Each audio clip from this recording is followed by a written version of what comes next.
அனைவருக்கும் அன்பான மாலை வணக்கம். நான் வந்து ஒரு 3-4 ஆண்டுகளுக்கு முன்னால் நேமா 22 நினைக்கிறேன், இங்கே வந்து தூத்துக்குடி புத்தக திருவிழாவில் நான் கலந்து கொண்டு பேசினேன்.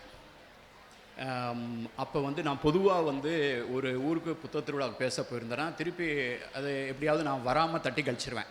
ஏன்னா ஏற்கனவே நம்ம பேச்சை கேட்டிருப்பாங்க, திருப்பி நம்ம ஏன் போவோன்ட்டு.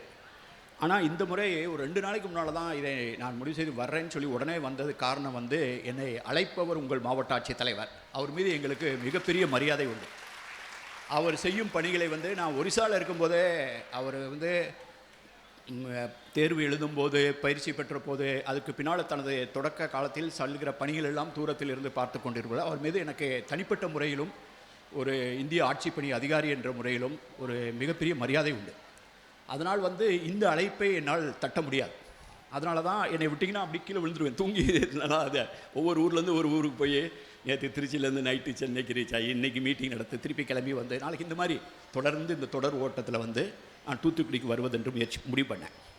இன்றைக்கி நீங்கள் பார்த்துருப்பீங்க, நிறை வளை முங்கை. போன தடவை நான் என்ன பேசினேன், பேரிசை கொற்கை அப்படின்னு நீங்கள் யூடியூப்பில் பார்த்துருப்பீங்க. பேரிசை கொற்கை அப்படின்னா பெரிய புகழை உடைய கொற்கை அப்படின்னு கொற்கை. அப்போ அந்த பேச வர்றதுக்கு முன்னால் நான் மாவட்ட ஆட்சித்தலைவர் அன்றைய மாவட்ட ஆட்சித்தலைவரோட நான் கொற்கைக்கு போயிருந்தேன். கொற்கையில் அங்கே இருக்கக்கூடிய ஒரு வன்னி மரம் இருக்குல்ல, ஒரு போர்டு போட்டிருப்பாங்க, 2500 ஆண்டுகள் பழமையான வன்னி மரம் இருக்கும். அங்கேருந்து ஒரு ஃபோட்டோ எடுத்தேன். என்னுடைய பண்பாட்டின் பயணம் சிந்து முதல் வைகை வரை அப்படிங்கிற அந்த பெரிய நூல், ஆங்கில நூல் நான் தமிழில் மொழிபெயர்த்தப்ப அதனுடைய முதல் பக்கத்தில் அந்த கொற்கை அந்த வன்னி மரம் தான் இருக்கும். அதை வந்து நான் எந்ததை எழுதுறனோ அந்த மண்ணில் நின்று அந்த காற்றை சுவாசித்து எழுதுவேன். இப்போ சிந்துவெளி தொடர்பான இடங்களுக்கெல்லாம் போய் சிம்லாவில் தான் என்னுடைய முன்னுரை எழுதினேன். அங்கே தான் ஜான் மார்சல் வந்து இது சிந்துவெளி ஒரு நாகரிகம் அப்படின்னு கண்டுபிடிச்ச இடம். அவர் கண்டுபிடிச்ச அந்த கூட்டம் நடந்த கட்டிடம், அங்கே இருந்து அந்த காற்றை சுவாசித்து தான் நான் எழுதினேன். அது மாதிரி கொற்கைக்கு வந்து அந்த மரத்திட்ட இருந்து ஃபோட்டோ எடுத்து அப்போ நான் வந்து சிவகலைக்கு போயிருந்தேன். முத்தாளங்குறிச்சி காமராஜ் இவங்க போனவங்களாம் முயற்சி பண்ணி அந்த கொற்கை சிவகலை ஆதிச்சநல்லூர் அறிக்கை வெளியிடுவதற்காக சட்ட ரீதியாக போராடியவர்கள். அங்கே போய்ட்டு சிவகலை போய்ட்டு ஆதிச்சநல்லூர் போய்ட்டு நான் இங்கே பேசுகிறதுக்கு இங்கே வந்தேன். அன்றைக்கி வந்து பேரிசை கொற்கை. இன்றைக்கி வந்து என்னுடைய தலைப்பை பார்த்துருப்பீங்க, நிறை வளை முன்கை. இது ஒரு ஆள் வந்து நிறை வளை முன்கை அப்படின்னு பேசுகிறாரு. பொதுவாக புத்தக கண்காட்சினா வாசிப்போம், நேசிப்போம், இந்த மாதிரி யோசிப்போம், இந்த மாதிரி ஏதாவது ஒரு தலைப்பை படிக்கிறத பற்றி, புத்தகத்தை பற்றி, நூலை பற்றி இந்த மாதிரி பேசாமல் எதுக்கு புரியாத மாதிரி நிறை வளை முன்கை அப்படின்னு கொடுக்குறாருன்னா, என்னுடைய தலைப்புகள் எல்லாமே, நான் பேசக்கூடிய தலைப்புகள் எல்லாமே நான் சங்க இலக்கியம் தான் எடுப்பேன்.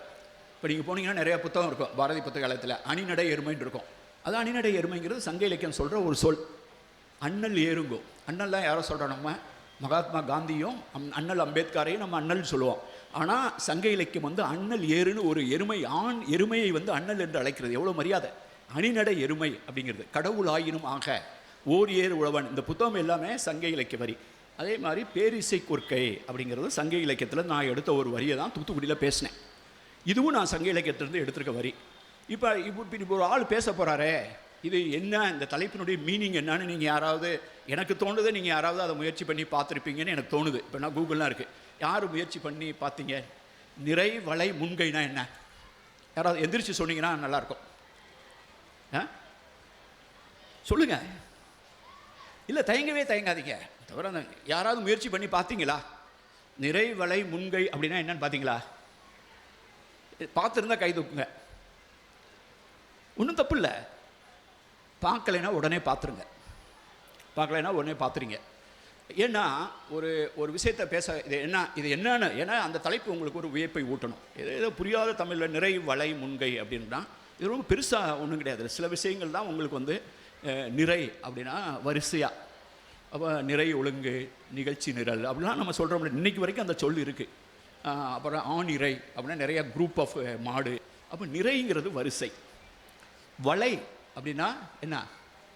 வளையல். ஆனால் என்ன வளையல்? சங்கு வளையல்.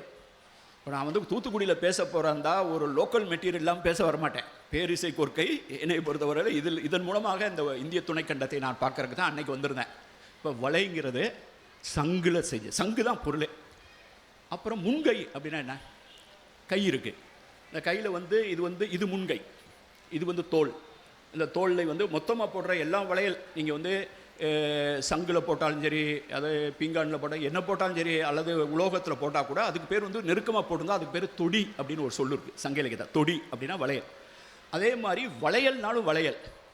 ஆனால் அந்த வளைங்கிற சொல் எப்படி தோன்றுச்சு அப்படின்னு பார்த்தீங்கன்னா, நீங்கள் வலை அப்படின்றது ஒன்று மீன் பிடிக்கிற வலை இருக்குல்ல, அந்த வலை வேறு, இந்த வலை வேறு. இது வந்து வளையலுக்கு வர்ற வலை. வலை அப்படின்னு சொன்னாலே நீங்கள் வந்து பேரகராதியில் பாருங்கள், பொருள் போய் பாருங்கள், வலைன்னு சொன்னாலே சங்கு, சங்குலேருந்து செஞ்சதுனால அது வளையல். அப்போ முன்கைனா 4 ஆம், 4 ஆமில் நிறை வலை முன்கை. நிறைனா வரிசையாக ஒரு கை ஃபுல்லாக. இப்போ நீங்கள் பார்த்தீங்களா, நம்ம ஏதாவது ஒரு கல்யாண நேரத்தில் அல்லது பெரும்பாலும் அந்த இதுக்கு அது என்னது நம்ம வளைகாப்பு, வளைகாப்புக்கு வந்து வரிசையாக ஃபுல்லாக வளையல் வந்து வர்றவங்களாம் வளையல் போட்டு விடுவாங்களே, கை ஃபுல்லாக வளையல் இருக்கும். அப்புறம் நிச்சயம் பண்ணால் கை ஃபுல்லாக வளையல் போடுறதுங்கிற ஒரு கான்செப்ட். இப்போ நம்ம அதிகமாக போடுறதில்ல. அப்படின்னா கூட என்ன போடுறது, ஸ்டைலாக போடுறது, இந்த மாதிரிங்கிறத வளையல் வந்து வரிசையாக கை ஃபுல்லாக போடுறதுங்கிறது வந்து ஒரு இது. இதை வந்து நான் 3 விஷயமாக நான் அணுக போகிறேன். எனக்கு வந்து 1 மணி நேரம் டைம் வந்து இப்போ வந்து 7:22 நான் வந்து உங்கள்கிட்ட 1 மணி நேரம் பேசுவேன். இப்போ இந்த தலைப்பை நான் வந்து இதுக்காக நான் வந்து ட்ராவல் பண்ணிகிட்டு இருக்கும்போது, மதுரைக்கு போகும்போது, இது போகும்போது, இப்போல்லாம் கூகுள் இருக்குது, என்னுடைய லேப்டாப்பில் வச்சு தேடி எடுத்து நீ காலையில் என்னால் பிரிண்ட் பண்ண முடியல, வீட்டிலேருந்து அவசரமாக கிளம்பும்போது இன்னொரு மீட்டிங் இருந்தது. அதனால் இங்கே தான் தூத்துக்குடியில் மாவட்ட ஆட்சியாளர் சொல்லி இதை பிரிண்ட் பண்ணி எடுத்துகிட்டு சொன்னேன். அப்புறம் என் கம்ப்யூட்டர் பேக்கை எடுத்துகிட்டு வராதனால ஒரு மார்க்கர் பெண்ணு இங்கே வாங்கி இதை நான் கோட் பண்ணிட்டேன். இப்போ இந்த உரையின் மூலமாக என்ன வரும்னு கேட்டிங்கன்னா, ஒரு கட்டுரையோ ஒரு நூலோ வரும். அப்படி ஒரு பயன் இல்லாட்டா நான் அந்த வேலையை பார்க்கவே மாட்டேன். நோக்கம் கருதாத, பயன் கருதாத, தாக்கத்தை ஏற்படுத்தாத, விளைவுகளை ஏற்படுத்தாத எந்த விஷயத்தோடும் நான் தொடர்பு வைத்து கொண்டதே இல்லை. நான் அந்த இதில் அந்த தொடர்பே வச்சிருக்க மாட்டேன். தமிழ் படித்தா ஒன்றும் ஆகாது, தமிழ் படித்தவன் நல்லா இருக்கலாம், நல்லா வந்துடலாம் அப்படின்னு முடிவு பண்ணும்போது தான் நான் தமிழ் இலக்கியமே படிக்கிறேன். தமிழ் இலக்கியம் படித்தா என்ன வேலைக்கு போக முடியும் அப்படின்னு சொந்தக்காரங்களாம் பயப்படும் போது, இன்னும் சொல்லப்போனால் ஒரு கல்விப்புலத்தை சேர்ந்தவரே ஒருத்தர், ஏங்க நீங்கள் வேறு ஏதாவது தமிழ்லாம் படிக்க சொல்லுங்கள், அவர் பாத்திரக்கடை வச்சு கொடுக்க சொல்லுங்கள். நான் இப்போ சமீபத்தில் ஒருத்தர் சொன்னார், சார் நீங்கள் பாத்திரக்கடை வைக்க சொன்னார்னு நீங்கள் தமிழ் நெடுஞ்சாலையில் எழுதிருக்கீங்க, நீங்கள் தமிழ் உலகத்துக்கு இப்போ ஒரு கதாபாத்திரமாக வந்திருக்கீங்க அப்படின்னாரு. பாத்திரத்துலேருந்து கதாபாத்திரம், அவன் அதுக்காக பாத்திரக்கடை வைக்க முடியும்? ஆக நான் தமிழை தவிர வேறு எதையுமே படித்தது கிடையாது. பேரிடர் மேலாண்மை, தேர்தல் மேலாண்மை, ஒரு 30 சட்டமன்ற தேர்தல், 2 நாடாளுமன்ற தேர்தல், அப்புறம் புயல், வெள்ளம், நிதித்துறை செயலாளராக பட்ஜெட்டு, வருவாய் செலவு திட்டங்கள், இப்படி பல்வேறு வேலைகளை பார்த்துருப்பேன். ஆனால் நான் BA MA தவிர வேறு எந்த பட்டத்தையும் வாங்க மாட்டேன். எனக்கு அழைப்பெல்லாம் வரும், லண்டன்லேருந்து வந்து படிங்க, பெர்க்லியிலேருந்து, இந்த மாதிரிலாம் போய் ஒரு வருஷம் எங்களுக்கு இலவசமாகவே அனுப்பிச்சி விட்ருவாங்க கவர்மெண்ட்லேருந்து. அதை போய் நீங்கள் படிச்சுட்டு வந்தால் என்ன போடுவீங்க, பாலகிருஷ்ணன் IAS போட்டு within bracket London school of எக்கனாமிக்ஸ்னு பேரை போடுவாங்க, டிப்ளமா அப்படின்னு பப்ளிக் பாலிசின்னு. அப்படி போட்டால் நான் இவ்வளவு அருமையாக பட்ஜெட்லாம் எழுதுறதுக்கு நான் லண்டனில் போய் கற்றுக்கிட்டு வந்த அந்த ஞானம் தான் காரணம், அல்லது யாராவது எனக்கு ஞானப்பால் கொடுத்துருப்பாங்கன்னு சொல்லிடுவாங்க. ஆனால் வேறு எதுவுமே படித்ததில்லை. ஆனால் நான் பார்க்குற ஒவ்வொரு வேலைக்கும் அது தொடர்பான எல்லாவற்றையும் நான் படித்து விடுவேன், ஆனால் பட்டம் வாங்க மாட்டேன். ஆக இந்த காரியம் கருதாமல் நான் எதையுமே செய்ய மாட்டேன். இப்போ இதுக்காக நான் தயார் பண்ணேன். இதை 3 விதமாக நான் உங்களுக்கு அணுக போகிறேன். என்னுடைய உரையெல்லாம் நீங்கள் கவனிச்சிங்க பார்த்துருப்பீங்க. நான் ஒரு சில விஷயத்தை நான் தொடர்ந்து பேசிக்கிட்டே வருவேன். என்னை பொறுத்தவரையில் கூறியது கூறல் குற்றம் அன்று, கூறியது கூறல் குற்றம் அன்று. சில விஷயங்களை பொதுமக்களுடைய பொது புத்தியில், அந்த கலெக்டிவ் மெமரியில் நீங்கள் ஏற்றி வைக்கணும், இறக்கி வைக்கணும். அப்படி சொன்னால் அதை திருப்பி திருப்பி திருப்பி திருப்பி சொல்லிக்கிட்டே இருக்கணும். அப்போ தான் அது சென்றடையும், அது ஒரு மக்கள் இயக்கமாக மாறும். இன்றைக்கி போய் தமிழ்நாட்டில் போய் சிந்துவெளின்னு சொல்லி பாருங்கள், அது எங்கே இருக்குது அப்படின்னு கேட்க மாட்டாங்க. அதெல்லாம் பழைய கதை. இப்போ சிந்துவெளினா எங்கே இருக்குன்னு தெரியும், ஹரப்பா மோகஞ்சோதரானா எங்கே இருக்குன்னு தெரியும், கீழடினா என்னன்னு தெரியும், ஆதிச்சநல்லூர்னா தெரியும், சிவகலைனா தெரியும், கொற்கைனா தெரியும். இது பொதுமக்கள் பெண்களை இந்த வருஷம் கோலம் போட்டாங்க, சிந்துவெளி மாக்கோலம் அப்படின்னு. ஜான் மார்சலுக்கு பொங்கல் வச்சாங்க, பென்னி குயிக் மாதிரி மதுரை மாவட்டத்தில் சில இடங்களில். ஜான் மார்சலுக்கு தமிழக அரசு சிலை எடுத்திருக்கிறது. இந்த உலகத்திலேயே ஜான் மார்சலுக்கு சிலை வைத்திருக்கும் ஒரே இடம் தமிழ்நாடு மட்டும்தான். சிந்துவெளி குறியீடுகளை படிச்சுட்டா அவங்களுக்கு $1 மில்லியன் கிடைக்கும் என்று தமிழக முதல்வர் அறிவிச்சிருக்கார். பானை கீரல்கள், இதையும் சிந்துவெளி கீரல்களையும் நம்ம ஆதிச்சநல்லூர், சிவகலை, கீழடி இங்கெல்லாம் கிடைக்கிற கீரல்களையும் ஒப்பிட்டு புத்தகம் வந்திருக்கு, ராஜன் சிவானந்தம். இரும்பின் பயன்பாடு பற்றி தனியாக புத்தகம் வந்திருக்கு. நம்ம இப்போ தரவுகளோடு பேசிக்கிட்டு இருக்கோம். இப்போ நான் தரவு இல்லாமல் எதையுமே பேச மாட்டேன். நான் பேசுகிறத எந்த அரங்கிலையும் எந்த இடத்துலையும் என்னால் டிஃபெண்ட் பண்ண முடியும்னு நம்பிக்கை இல்லைன்னா நான் பேசவே மாட்டேன். இப்போ நான் உங்கள்கிட்ட பேசுகிறது தொடர்ந்து நான் வந்து இலக்கியம்னு ஒன்று, அப்புறம் அகழாய்வு தடயம் அப்படின்னா ஆர்கியலாஜிக்கல். இப்போ ஆதிச்சநல்லூர் நடக்குது, இப்போ வந்து கேட்டிருக்காங்கல்ல, அனுமதி கேட்டிருக்காங்க. பட்டின மருதூரா, பட்டின மருதூர் அப்படின்னு அந்த இது ஒட்டப்பிடாரம் சைடில் இருக்குன்னு நினைக்கிறேன். அங்கே வந்து இந்த சங்கு இதெல்லாம் பற்றி ஆராயிறதுக்காகவும் இரும்பு இதை பற்றிலாம் ஆராயிறதுக்காக அனுமதி கேட்குறாங்க. ஆக ஒரு பக்கம் இலக்கியம், இன்னொரு பக்கம் அகழாய்வு. இந்த ரெண்டையும் அப்புறம் கிடைக்கக்கூடிய கீறல்கள், எழுத்துக்கள், இதை எல்லாம் மொத்தமாக வச்சு நம்ம இப்போ என்ன பண்ணுறோம்னா, நம்ம பேசுகிறது குண்டாச்சட்டிக்குள்ளே குதிரை ஓட்டுறது கிடையாது. நீங்கள் பார்த்தீங்கன்னா தமிழ்நாட்டில் வந்து கீழடியை பற்றி பேசும்போது நிறைய பேர் நியூஸ் வரும். இப்போ சரஸ்வதி பற்றி பேசும்போது கூட கீழடியை பின்னுக்கு தள்ளிய, அதில் ஒருத்தர் அவருக்கு சந்தோஷம், கீழடியை பின்னுக்கு தள்ளிய, கீழடியை முன்னுக்கு தள்ளிய. என்ன கீழடி? இவர் என்ன சில சொல்லுவாங்க, மதுரைக்காரனால நான் கீழடியை பற்றி பேசுகிறேன். இல்லை, நாங்கள் ஹரப்பா மொஹஞ்சதாரோவையும் பேசுகிறேன். ஏனென்றால் அது நமது பண்பாடு, அதை உருவாக்கியவர்கள் நாம் என்பதை நிறுவாமல் ஓய மாட்டோம். இன்னைக்கு காலையில் தான் சென்னையில் பேசிட்டு வந்தேன். சிந்துக்கும் வைகைக்கும் தூரமில்லை, அதை தூசு கட்டி காட்டாமல் தூக்கமில்லை. அப்படி தான் இன்றைக்கி பேசிட்டு வந்திருக்கேன். அதை தூசி கட்டி காட்டாமல் தூக்கமில்லை. ஏன்னு சொன்னால் தூரம் அப்படிங்கிறது, டிஸ்டன்ஸ் அப்படிங்கிறது, இடைவெளிங்கிறது கேப். தூரமும் இடைவெளியும் ஒன்று போல் இருந்தாலும் அவை ஒன்றல்ல, வேறு வேறு. தூரங்கிறது வேற, இடைவெளிங்கிறது வேற. நீங்கள் பக்கத்தில் இருக்கலாம், ஆனால் அவனுக்கும் உங்களுக்கும் ரொம்ப தூரமாக இருக்கலாம். கருத்தியல், சிந்தனை, எண்ண ஓட்டம். இன்னொருத்தர் அமெரிக்காவில் கூட இருக்கலாம், எந்த ஊரில் வேணாலும் இருக்கான். அவன் வந்து அவனுக்கு உங்களுக்கு நெருக்கமாக இருப்பான். டிஸ்டன்ஸ் அதிகம், கேப் கம்மி. அதனால தான் தூரம் இடைவெளி என்பது ஒன்று போல் தோன்றினாலும் ஒன்றல்ல அப்படின்னு சொல்லி நான் தொடர்ந்து பேசுகிறேன். சங்க இலக்கியத்தை பற்றி நான் சொல்லும்போது என்ன சொல்லிட்டு வர்றேன், சங்க இலக்கியம் என்பது இன்னும் முழுவதுமாக வாசிக்கப்படாத கீழடி. கீழடி சிவகலை என்பவை இன்னும் முழுவதுமாக தோண்டப்படாத சங்க இலக்கியம். இப்படி தான் நான் பேசுகிறேன். இந்த உரையாடல்கள் மூலமாக நான் தொடர்ந்து ஒரு விஷயத்தை சொல்லிட்டு வரேன். இலக்கியம், அகழாய்வு, அதன் மூலமாக வர்ற ஒரு நாகரிக புரிதல், இந்த மூணையும் ஒரு கோட்டில் நிறுத்துறதுக்கு நான் எத்தனையோ சான்றுகளை வச்சுருக்கேன். என்னை கூப்பிட்டதுக்கு பின்னால் தான் இந்த சான்றை எடுத்தேன். இது வந்து ஒரு கட்டுரையாகவோ ஒரு நூலாகும். இப்போ நான் ஆரம்பிக்கிறேன். இப்போ வந்து நிறைவளை முன்கை. இந்த நிறைவளை முன்கை அப்படிங்கிற இந்த சொல், இந்த தொடர் சங்க இலக்கியத்தில் 335வது பாடலாக, குறிஞ்சி திணை பாடலாக வருது. இதை எழுதினவர் வந்து இருந்தையூர் கொற்றன் புலவனார். இருந்தையூர் கொற்றன் புலவனார் அப்படின்னு அந்த பாட்டு வந்து, இந்த பாட்டை மட்டும் நான் முழுசாக வாசிப்பேன், மற்றெல்லாம் சொல்லிட்டு போயிடுவேன். நிறைவளை முன்கை நேரிழை மகளிர் இருங்கல் வியலற செந்தினை பரப்பி சுனை பாய் சோர்விடை நோக்கி சினை இழைந்து பைங்கன் மந்தி பார்ப்பொடு கவரும் வெற்பிடை நன்னிய அதுவே வார்கோல் வல்வில் காணவர் தங்கை பெருந்தோர் கொடிச்சி இருந்த ஊரே. இந்த பாட்டு குறிஞ்சி திணை மலைப்பகுதியில் இருக்கும். உங்களுக்கு வந்து கடலும் பக்கத்தில் இருக்குது, மலையும் பக்கத்தில் இருக்குது. இது தூரத்தில் இருக்க மலையாக கூட இருந்துட்டு போகுது. சங்க இலக்கியத்தில் வந்து நள்ளிரவில் மீன் துஞ்சும், மீன் வந்து தூங்கும் அப்படின்னு இந்த உலகத்துக்கு சொன்ன இலக்கியம் சங்க இலக்கியம். நான் அந்த மீனை பற்றி ஆராய்ச்சி பண்ணுறவங்கலாம் மீன் தூங்குமான்னு கேட்டேன். அதை பற்றி நிறைய ரிசர்ச் பண்ணியிருக்காங்க. நல்லன் தூங்கும், மீன் தூங்கும் நல்லன் யாமம், அது குறிஞ்சி திணை பாட்டு. ஆக வந்து இந்த மீன், இந்த சங்கு, இந்த முத்து, இந்த சொல்லாடல்கள் வந்து நெய்தலாக தான் இருக்குன்னு தேவையில்லை. அதனால தான் ஹரப்பா மொஹஞ்சதாரோவில் வந்து கடற்கரையிலேருந்து ரொம்ப தூரம், ஆனால் அங்கே சங்கு வளையலும் முத்தும் கிடைக்கிறதுக்கு காரணம் இது நமது பண்பாட்டிற்குள் ஊடுருவியது. இந்த ரெண்டு விஷயம். இதுக்கு என்ன பொருள்னா, ஒரு பொண்ணு ஒரு பையனை லவ் பண்ணுறான். பொண்ணா லவ் பண்ணல. அப்போ வந்து குறிஞ்சி நிலத்தில் பண்ணும்போது அவங்க தோழிகிட்ட வந்து அவன் வந்து அந்த இடத்துல நிற்கிறான். அவன் கேட்குறான்னு தெரிஞ்சுட்டு கேட்காத மாதிரி, அதாவது ஜாடையாக சொல்கிறது. தோழி தான் சொல்கிறான்.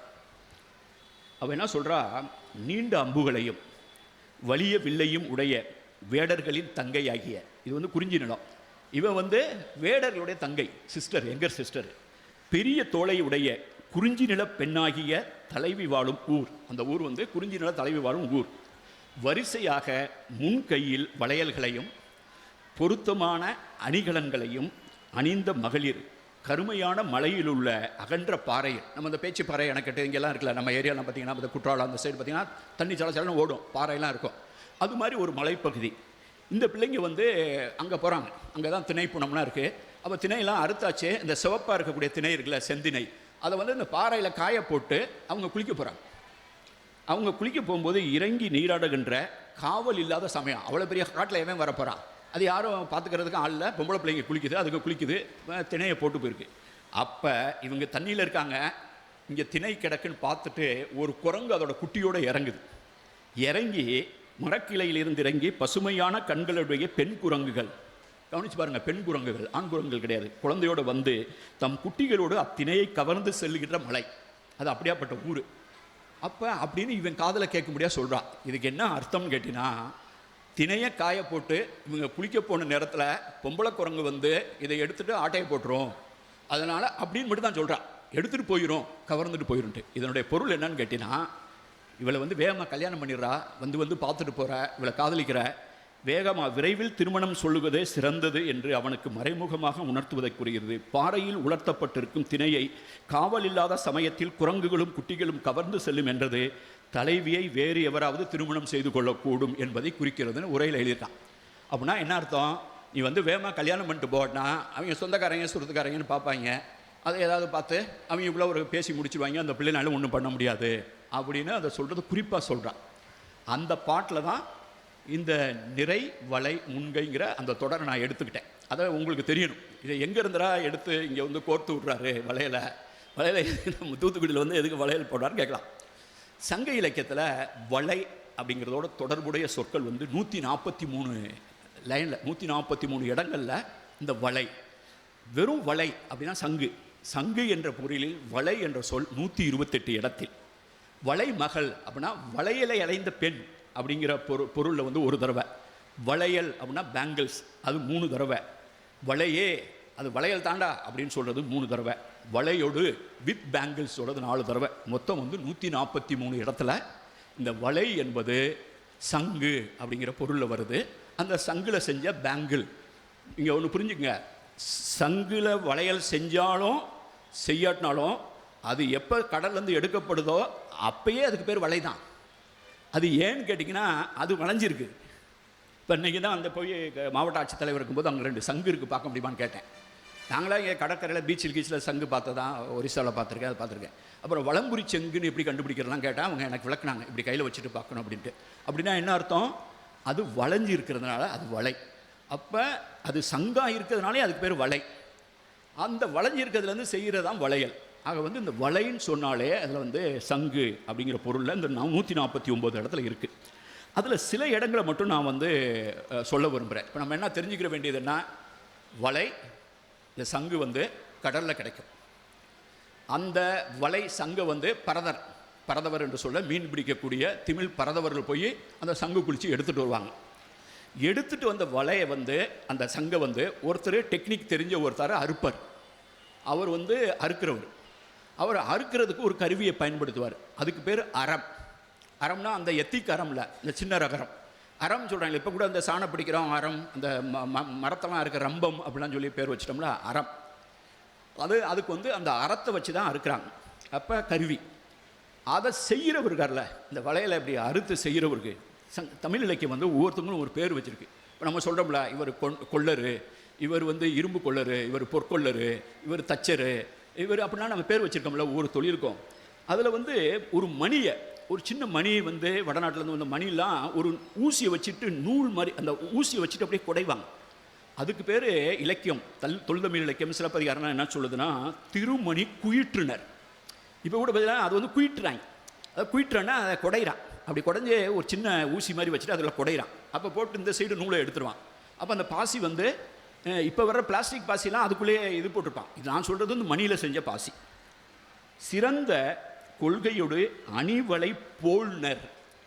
இந்த சங்க செய்கிறவங்க இருக்காங்களே, அறுக்கிறாங்களே, அவங்களுக்கு சங்க இலக்கியம் ஒரு பேர் வைக்கிறது, போல்னர். அதாவது எப்படி குயிற்றுனர், அறுப்பவர், ரம்பத்தை வச்சு அறுக்கிறவர், தச்சு வேலை செய்கிறவர் தச்சர், கொள்ளு வேலை செய்கிறவர் கொள்ளவர் மாதிரி சங்கு வேலையில் யார் டீல் பண்ணுறாரோ அவருக்கு பேர் வந்து அந்த ஆக்ட் இருக்குல்ல, இதை வந்து குடைகிறது மாதிரி இதுக்கு பேர் வந்து போல்தல். இந்த போல்தல் வந்து எதை வச்சு போல்வாங்கன்னா அறத்தை வச்சு போல்வாங்க. அப்போ இதை வாங்கி யார் யூஸ் பண்ணுறா? கடையில் வச்சு விற்கிறாங்க, ஆளுங்க வந்து வாங்கிட்டு போகிறாங்க, பெண்கள் அணிகிறாங்க. அதிலே சிறப்பானது வலம்புரி சங்கு. இப்போ வந்து சங்கு கடலில் கிடைக்குது, சங்கை வந்து பரதவர்கள் போய் குளித்து எடுத்துகிட்டு வராங்க. அதை ஒருத்தர் வளையல் பண்ணுறாரு, அதுக்கு அறத்தை யூஸ் பண்ணுறாரு, அதுக்கு அவருக்கு பேர் போல்னர். அதை பெண்கள் வாங்கி அணிகிறாங்க, அதை வந்து வரிசையாக அணிகிறாங்க, அதை முன்கை ஃபுல்லாக அலைகிறாங்க, கையில் ஃபுல்லாக பார்த்திங்கன்னா வெள்ளை அப்படியே இருக்குது. இவ்வளோ விஷயம் வந்து இதுலேருந்து தெரிஞ்சால் தான் நம்ம பேசுகிறது உண்மைன்னு நானே நம்புவேன், இல்லைன்னா வரமாட்டேன், இந்த தலைப்பே எடுக்க மாட்டேன். இப்போ நீங்கள் பார்க்க வேண்டியது என்ன, நான் போய் அவர்கிட்ட என்ன கேட்டேன், வலம்புரி சங்கு வலம்புரி சொங்குன்னு சொல்கிறாங்களே அதில் என்ன அப்படி சிறப்பு அப்படின்னு கேட்டேன். அவர் எனக்கு எக்ஸ்பிளைன் பண்ணார். சங்க இலக்கியம் சொல்லுது, பெரும்பானாற்று படையில் இலங்கு நீர் பரப்பின் அப்படின்னா கடல் பரப்பு, அப்போ கடல்லேருந்து சங்கு வருது. வலை மீக்கூறும், அந்த ஏரியாவில் நிறையா இந்த சங்கு வந்து நிறையா இருக்குது, எல்லா இடத்துலையும் கிடையாது. நீங்கள் போய் தூத்துக்குடியில் சங்கு முத்து எடுப்பீங்க, போய் நாகப்பட்டினத்தில் தட்டினா அவ்வளோ கிடைக்காது, மெட்ராஸ் பக்கத்தில் அவ்வளோவா கிடைக்காது. ஆக வலம்புரி பரப்பு இலங்கு நீர் பரப்பின் வலை மீக்கூறும் வளம்புரி அன்ன வசை நீங்கு சிறப்பின், அதுக்கு அவ்வளோ புகழ்பெற்ற அது ஒரு முக்கியமான சங்கு, ரொம்ப ரேராக தான் கிடக்கும். அப்போ வளம்புரி வலை, இப்போ நம்ம வலம்புரி சங்கு அப்படின்னு சொல்கிறத சங்க இலக்கியம் வந்து வலம்புரி வலைன்னு ஒரு 3-4 இடத்துல சொல்லுது. இது வந்து பெரும்பானாற்று படை. அப்புறம் நான் ஒரு 20 நிமிஷம் இந்த மேட்டரை மட்டும் வாசிச்சுட்டு நான் என்னுடைய ஆர்குமெண்ட்டை உங்கள்கிட்ட நான் சொல்லுவேன். பேசுகிறது உங்களுக்கு புரியுதில்லை, நான் எதுவும் சம்மந்தம்லாம் பேசுகிறேண்ணா, இல்லை ஓகே, இது மாதிரி தான். அப்போ இது வந்து அது வந்து இலங்கு வலைனா ரொம்ப பார்க்க மினுமினுன்னு இருக்கு, நல்லா பார்க்க நல்லா வெள்ளை கலராக இருக்குது. எல் வலை அப்படின்னா வெள்ளை கலராக இருக்குது. அது வலம்புரி செங்குன்னு நிறைய இடத்துல சொல்கிறாங்க. அதை அறுக்கிறதுக்கு அறம் பொழுது அறுத்த கண்ணீர் இலங்கு வலை பரதர் தந்த பல்வேறு கூலம். இந்த பரதர் வந்து நிறைய மெட்டீரியல் கொண்டு வராங்க, அதெல்லாம் சி பேஸ்டு, மீனை கொண்டு வராங்க, திமிங்கலம் கொண்டு வராங்க. அப்புறம் உப்பு வந்து ஒரு பொருள் தான். உப்பளம் அன்றைக்கி நான் வரும்போது பார்த்துட்டு வந்தேன், ஏர்போர்ட்லேருந்து வரும்போது கேட்டு வந்தேன். அப்போ அவங்க நிறையா வந்து கொட்டுறாங்க, அந்த மீனின் கொள்ளைன்னே சங்க இலக்கியம் சொல்லும். அது கொள்ளையடிச்சு வந்த மாதிரி அப்படி வந்து வலையில் கொட்டுவாங்க, அப்படி அவ்வளோ மீனை குவிச்சு விடுவாங்க. ஆக நம்ம எப்படி கூலம்னா தானியம், எப்படி ஒரு தானியத்தை வந்து கூலத்தை கொழிக்கிற மாதிரி மீனை வந்து குவிக்கிறாங்க, அதில் சங்கு எல்லாம் சேர்ந்து எடுத்துகிட்டு வராங்க. இதை வந்து நெய்தல் நிலத்தினுடைய இயல்பை வந்து மதுரை காஞ்சி பேசுது. முழங்கு கடல் தந்த விலங்கு கதிர் முத்தம்னா விலங்கு கதிர் முத்தம்னா முத்து. அறம் பொழுது அறுத்த கண்ணேர் இலங்கு வலை பரதர் தந்த பல்வேறு கூலம், அறத்தை வச்சு அறுத்த சங்கு. இருங்கலி செருவின் தீம்புலி வெள்ளு உப்பு, அங்கே வெள்ளை உப்பு கிடைக்குது. வன்கை திமிலர் குழுமீன் குறைய நிறைய மீன் கொண்டு வராங்க. இப்படின்னு ஐம்பால் திணையும் கவனி அறையன்னு ஃபுல்லாக ஒரு எக்ஸ்பிளைன் பண்ணுது. அதை அந்த அறத்தை பயன்படுத்துகிறதையே அங்கே மதுரை காஞ்சி சொல்லுதுன்னா 500. இந்த 500 சொல்கிற இடத்துல தான் நான் வந்து உங்கள் ஏரியாவோட நான் கோர்த்து விட்றேன். அவன் பேசுகிற இந்த சங்கு குளித்தல், முத்து குளித்தல், இந்த கடற்கரை, இந்த ஏரியா கடற்கரை கொற்கைக்கு பக்கத்தில் இருக்கிறது, தூத்துக்குடி பக்கத்தில் இருக்கிறதுன்னு நான் அடித்து சொல்கிறதுக்கு காரணம், போன தடவை பேரிசை கொற்கை வந்து பேசினேன். இப்போ வந்து 500 ஒரு பாட்டு, 185வது பாட்டு, 5 லைன் தான், அதை படிக்கிறேன். 4 லைன். அலங்கு இதழ் நெய்தல் கொற்கை, அலங்கு இதழ் நெய்தல் கொற்கை முன்துறை. கொற்கையில் முன்துறைனா அப்படியே ஃப்ரண்ட் வாட்டரோடு இருக்கக்கூடிய ஒரு துறைமுகம் மாதிரி. கொற்கை முன்துறை இலங்கு முத்து உரைக்கும், அங்கே முத்தும் கிடைக்குது. எயிறு கெழு துவர்வாய் அறம்போல் அவ்வளை குறுமகள் நரம்பார்த்தன. அவள் அந்த அங்கே கிடைச்ச சங்கில் செஞ்ச வளையல். இது மாதிரி நீங்கள் சங்க இலக்கியம் ஃபுல்லாக பார்த்தீங்கன்னா இந்த 149 கடல் கோடு அடுத்த அறம் யாழ், அப்புறம் வலம்புரி சங்கை பற்றி 4-5 இடத்துல சுரி வலை, ஒரு இடத்துல வந்து வளையல் செஞ்சுருக்காங்க. அவன் வீட்டுக்கார வெளியே ஏதோ பொருளீட்ட போயிருக்கான், அவனுக்காக வெயிட் பண்ணி பார்க்குறா, அனிமியாவாயிருது, சத்து இல்லாமல் போகுது. நான் நிறைய எழுதியிருப்பேன் என்னுடைய கவிதையெல்லாம். அதாவது வாளொற்றி தீந்த வளையல், அவர் திருவள்ளுவர் கூட சொல்லுவார், வளையல் வந்து கலண்டு விழுந்து ஓடி போயிருச்சுன்பார். அதெல்லாம் என்னுடைய கவிதையில் கூட எழுதியிருப்பேன்.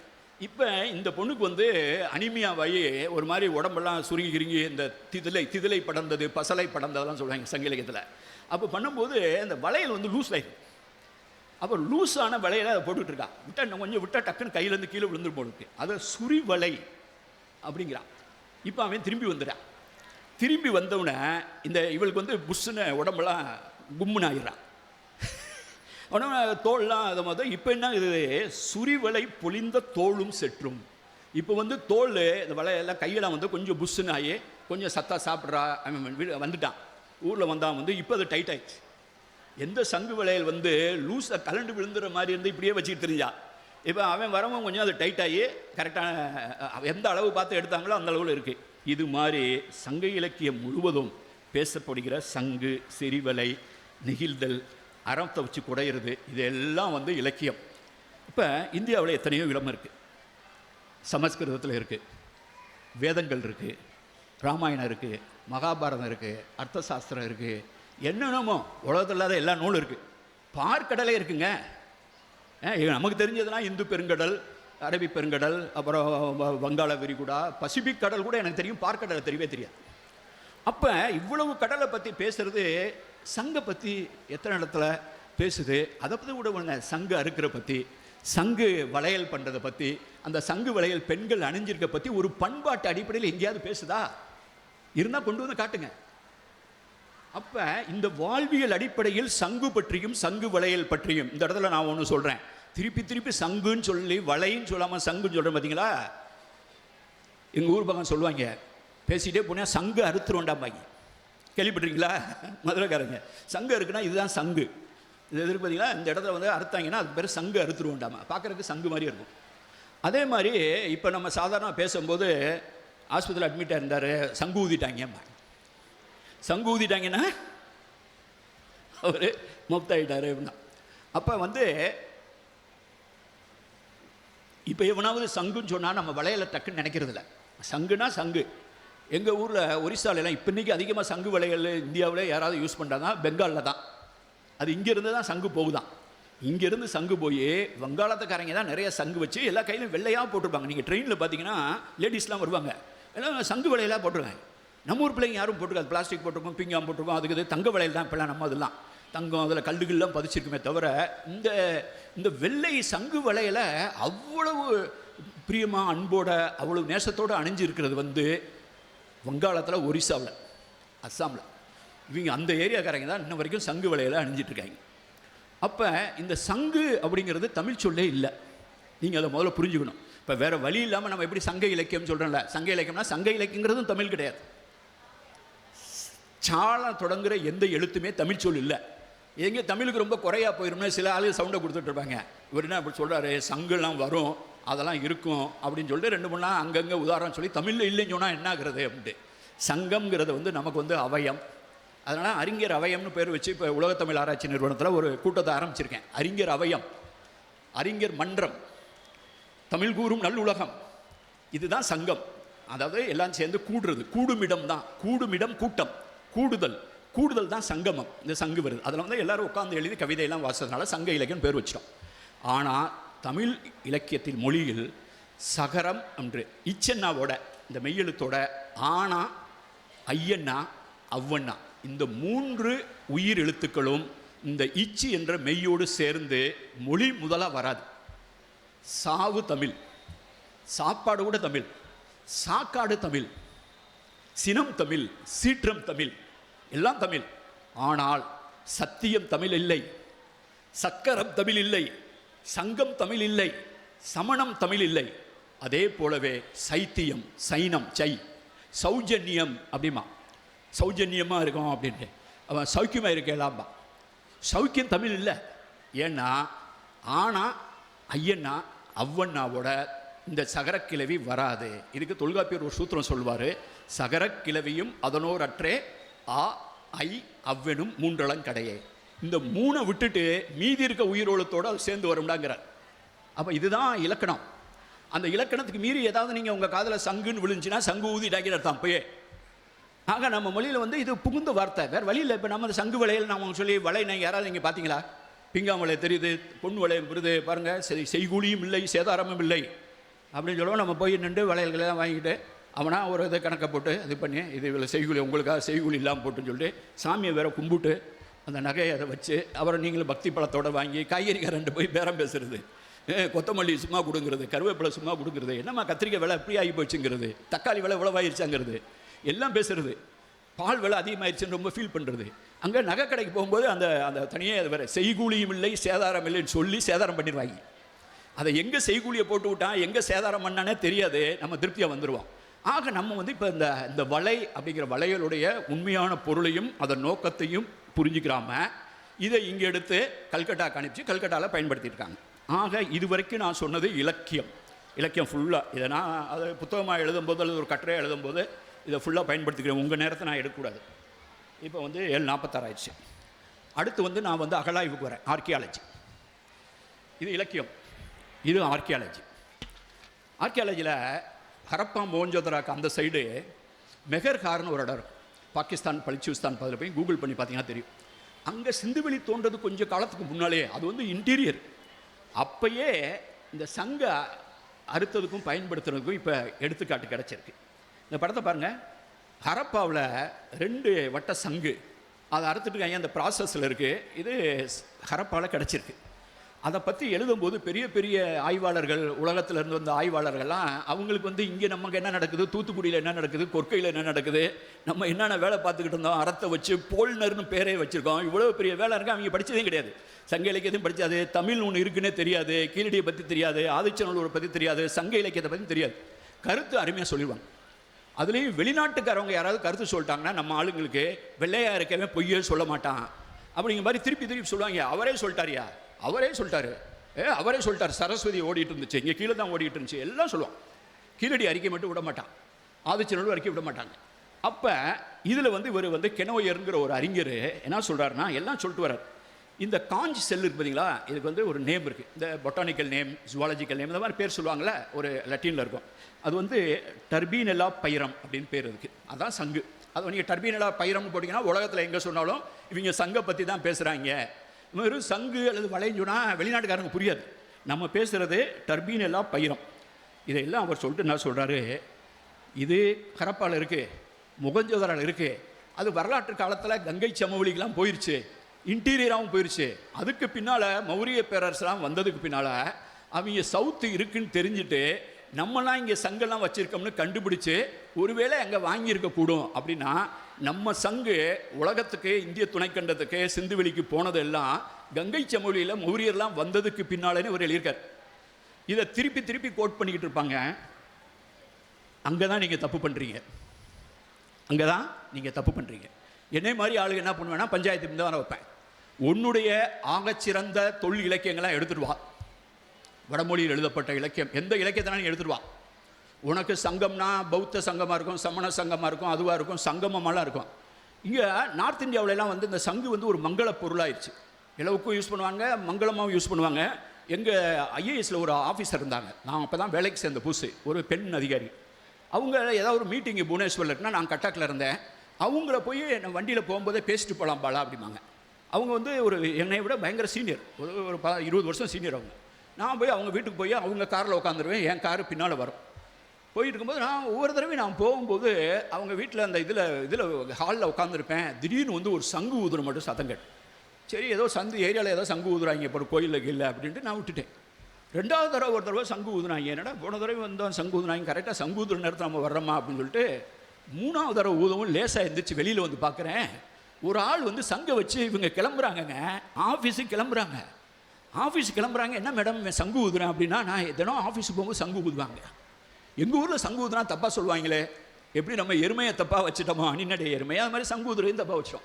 ஏதாவது கோயிலில் கீழே வச்சுருப்பாங்க, ஏதாவது பூஜையில் வைப்பானுங்க, மற்றபடி அங்கே பண்பாட்டினுடைய ஒரு அடையாளமாக இருக்குது, நமக்கு அது இல்லை. அப்புறம் என்ன பண்ணுறான், குஜராத்தில் வந்து கட்சி பகுதியில் வந்து கோலாதோரான்னு ஒரு இடம் இருக்குது. அங்கே வந்து இந்த சங்கு வளையலை அறுத்த அந்த சங்கு வளையலே ஒரு தொழிற்சாலை மாதிரி இருக்குது. ஏகப்பட்ட சங்கு வளையலில் பாதி அறுத்து, அது அறுத்துட்டு இருக்கும்போதே அவங்களுக்கு ஏதோ ஆயிடுச்சு, இவ்வளவு கிடைக்குது தோண்டும் போது. அதே மாதிரி நிறைய இடத்துல, குஜராத்தில் நிறைய இடத்துல கிடச்சிருச்சு. அப்புறம் கோலாதோரா, மொகஞ்சோதரா இந்த மாதிரியெல்லாம் கிடைக்கும்போது இதில் நீங்கள் பார்க்க வேண்டியது வந்து இந்த இன்டர்செக்ஷன் மொகஞ்சோதராவில் அப்புறம் இந்த சிப்பியெல்லாம் பயன்படுத்துகிறாங்க. அப்புறம் ஹரப்பன் இண்டஸ்ட்ரி செல் பிராஸ்லெட்டு, இந்த செல்லை வந்து பிராஸ்லெட்டாகவும் பயன்படுத்துகிறான், வளையலாகவும் பயன்படுத்துகிறான், பேங்கிள், அதாவது கால்லையும் அணிகிறாங்க, கையிலையும் அணிகிறாங்க. இதே ஹரப்பன் ஆர்டிஃபெக்ட்ஸ்லாம் இது கிடச்சிருக்கு எல்லாம். இதெல்லாம் அந்த பாலக்கோட், இதெல்லாம் நிறையா வந்து ஹரப்பா, மொகஞ்சோதரா, குஜராத் இங்கே எல்லாம் கிடச்சிட்ருக்கு. இப்போ தமிழ்நாட்டில் வந்து பார்க்கும்போது இங்கே பாருங்கள், இந்த டான்ஸிங் கேர்ளு நீங்கள் யார்கிட்ட கூகுள் பண்ணுவீங்க உடனே? யார் கூகுள் பண்ண முடியுமா? வேறு எதுக்கு போய் வேறு வீட்டில் போய் வேறு எதுவும் கூகுள் பண்ணி சீரியல் பார்க்குறதுனால இதை பார்த்துருங்க. டான்ஸிங் கேர்ள் மொகஞ்சோதரான்னு போடுங்க, தமிழில் போடுங்க அல்லது இங்கிலீஷில் போடுங்க. ஒரு பொண்ணு நட்டுக்கிட்டுருக்கோம் ஒல்லியா. இந்த பொண்ணு வந்து முன்கையில் வளையல் அணிஞ்சிப்பான். இது இந்த இந்த சிலை இது வந்து வெண்கலத்தில் செஞ்சதை, இதை நான் ஒரிசா பழங்குடிகளை வச்சு செஞ்சு வாங்கிட்டு வந்து நேற்று ஃபங்க்ஷன் நடந்தது பாருங்கள். நான் மதுரைக்கு போகிறேன், எனக்கு திருச்சிக்கு போகிறேன், அங்கே வந்து எனக்கு பரிசு கொடுக்குறாங்க. நான் இப்போ தமிழ்நாட்டில் எங்கே போனாலும் எனக்கு பரிசு ஏதாவது செய்யன்னு சொன்னால் இந்த பொண்ணு செய்வாங்க. இல்லைன்னா பானை செஞ்சுட்டு, நான் களம் செய் கோவே அப்படின்னு குயவர்களை பற்றிலாம் நிறையா பேசியிருக்கேன். இல்லைனா எனக்கு பானை செஞ்சு கொடுப்பாங்க, அதில் கருப்பு சிவப்பு பானை பண்ணுவாங்க, அதில் தமிழில் எழுதுவாங்க, என் பேர், எங்கள் அப்பா பேர், எங்கள் ஊர், இதெல்லாம் எழுதி எனக்கு கொடுப்பாங்க. எங்கள் வீடு ஃபுல்லாக பானையார். இப்போ இந்த மாதிரி நிறையா இருக்குது. இதை நான் ஒரிசாவில் செஞ்சு எடுத்துகிட்டு வந்து என் புத்தகம் வெளியிட்ட போது முதல்வருக்கெல்லாம் கொடுத்தோம். கீழடி பானை, அந்த ப்ரீஸ்ட் கிங்கு, இதே அளவில் ஒரிசாவில் இன்னும் செஞ்சிட்டு இருக்காங்க. ஜார்க்கண்டில் அதே டெக்னாலஜி வச்சு பண்ணிகிட்டு இருக்காங்க. கையில் ஃபுல்லாக முன்கை மேல் கை, சில இடங்களில் மேல் கை, இந்த டான்ஸிங்கில் வந்து ஃபுல் கையில் போட்டிருப்பா. சில இடங்களில் வந்து ராக்கி கடின்னு ஒரு இடத்துல இப்போ ஒரு கிடச்சோன்னே எல்லாரும் நீங்கள் நியூஸ் பேப்பரில் பார்த்துருப்பீங்க. அதில் கிடச்ச மரபணுவை வச்சு தான் அவர் திராவிட மொழிகளை பேசினாரா, அவர் தென்னிந்திய மரபை சேர்ந்தவரா, அவர் வந்து வெளியிலேருந்து வந்தவரா, உள்ளேருந்து வந்தவரெலாம் பல வகையான கதை சொல்லிகிட்டு இருக்காங்க. அதில் ஒரு பாடி, டெட் பாடி இருக்குது. ஒரு பொண்ணுடைய எலும்புக்கூடு கிடச்சிது. அந்த பொண்ணுடைய எலும்புக்கூடில் என்ன விசேஷம்னு கேட்டிங்கன்னா, அந்த பொண்ணுடைய எலும்புக்கூடில் கையில் வந்து சங்கு வளையல் போட்டிருக்கு. இன்றைக்கி தமிழ்நாட்டில் இது வரைக்கும் முதுமக்கள் தாலியில் நம்ம எவ்வளவோ பார்த்துருக்கோம். ஒருவேளை அது விலை இருந்தது ஜாஸ்தியாக இருக்குன்னு சொல்லிட்டு இறந்து புதைக்கும் போது கழட்டி வச்சுட்டு புதைச்சாங்களான்னு தெரியல. சங்க இலக்கியம் ஃபுல்லாக முன்கையில் வளையல் அணிஞ்சதை பற்றி இருக்குது. ஆனால் தோண்டி பார்த்து கிடைச்ச எலும்புக்கூடில் இது வரைக்கும் நமக்கு சங்கு வளையலோடு கிடைக்கல. இன்றைக்கி போனீங்கன்னா ராஜஸ்தான், குஜராத்தில் பொம்பளைங்கள்லாம் இந்த மாதிரி கையில் வெள்ளையா, இப்போல்லாம் பிளாஸ்டிக் தான், பிளாஸ்டிக்லேயும் போட்டிருப்பாங்க, கை ஃபுல்லாக போட்டிருப்பாங்க. அந்த பொண்ணு அதை போட்டிருக்கு. பார்த்தோன்னா அது வந்து உடம்புல உடையெல்லாம் போட்டிருக்காது. இது வந்து சங்க இலக்கியத்தில் சொல்லக்கூடிய குறுமகள், தொடிகளை வரிசையாக அணிந்த குறுமகள். குறுமகள்னால் சின்ன ஒல்லியான ஒரு அடலசன்ட்டு, அதாவது டீன், ஒரு அடலசன்ட் கேர்ள், சின்ன பிள்ளையார் இருப்பாள்ல, சில்வண்டுன்னு சொல்லுவாங்களே, ஏதாவது சொல்லுவாங்களே, சில்லண்டிம்பாங்களே, அது மாதிரி ஒரு குறுமகள். அந்த குறுமகள் அப்படின்னு சொல்லி இந்த வளையலை போட்டிருந்த குறுமகள், அதான் நான் சொல்லுவேன், சங்க இலக்கியம் சொல்கிற அந்த வளையல் அணைஞ்ச குறுமகள் தாண்டா அவ அப்படின்னு. அந்த முன்கையில் வரிசையாக வளையல் அணைவது தாண்டா நாங்கள் பேசிக்கிட்டு இருக்கோன்ட்டு. அங்கே ராக்கி கடியில் ஒரு பொண்ணு கையில் வளையலோடு கிடச்சிருக்கு. இது வரைக்கும் அகழாய்வு தடயங்கள் கீழடியில், இங்கே ஆதிச்சநல்லூர் பகுதியில் இந்த மாதிரி சங்கு வளையலுக்கான நிறையா தடயம் கிடச்சிருக்கு. கீழடியில் கூட நான் போயிருந்தேன்.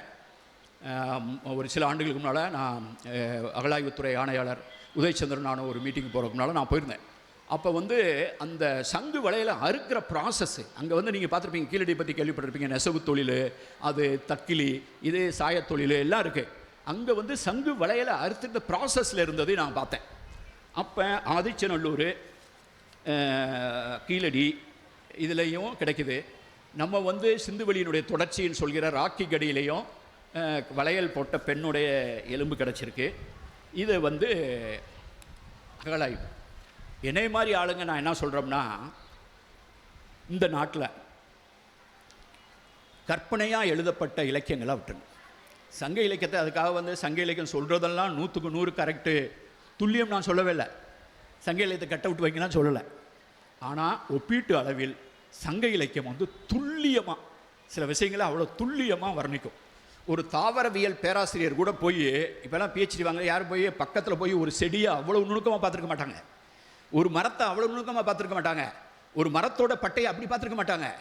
விலங்கியல் பேராசிரியர்கள் யாரும் போய் அந்த பறவை, அந்த பட்டாம்பூச்சி, அந்த வண்டு, அந்த வண்டோட கண்ணு, அந்த வண்டோட கலரு, இதை யாரும் பார்த்துருக்க மாட்டாங்க. சங்க இலக்கியம் தான் பார்த்துருக்கு. அவ்வளவு துல்லியமான வர்ணனைகள் இந்த நாட்டில் எழுதப்பட்ட இலக்கியம் எதேனிலும் இருக்கிறதென்றால் அது சங்க இலக்கியத்தில் மட்டும்தான். அப்போ அந்த சங்க இலக்கியம் சொல்கிறதெல்லாம் 100% உண்மைன்னு வச்சுக்கிற வேணாம். எவ்வளோ சொல்லியிருப்பான், எல்லாத்தையும் ஜெயிச்சார், அவர் வந்த படைகள்லாம் அப்படியே அடித்து காலி பண்ணார், அதை கூட ஒரு புனைந்துரையாக வச்சுங்க.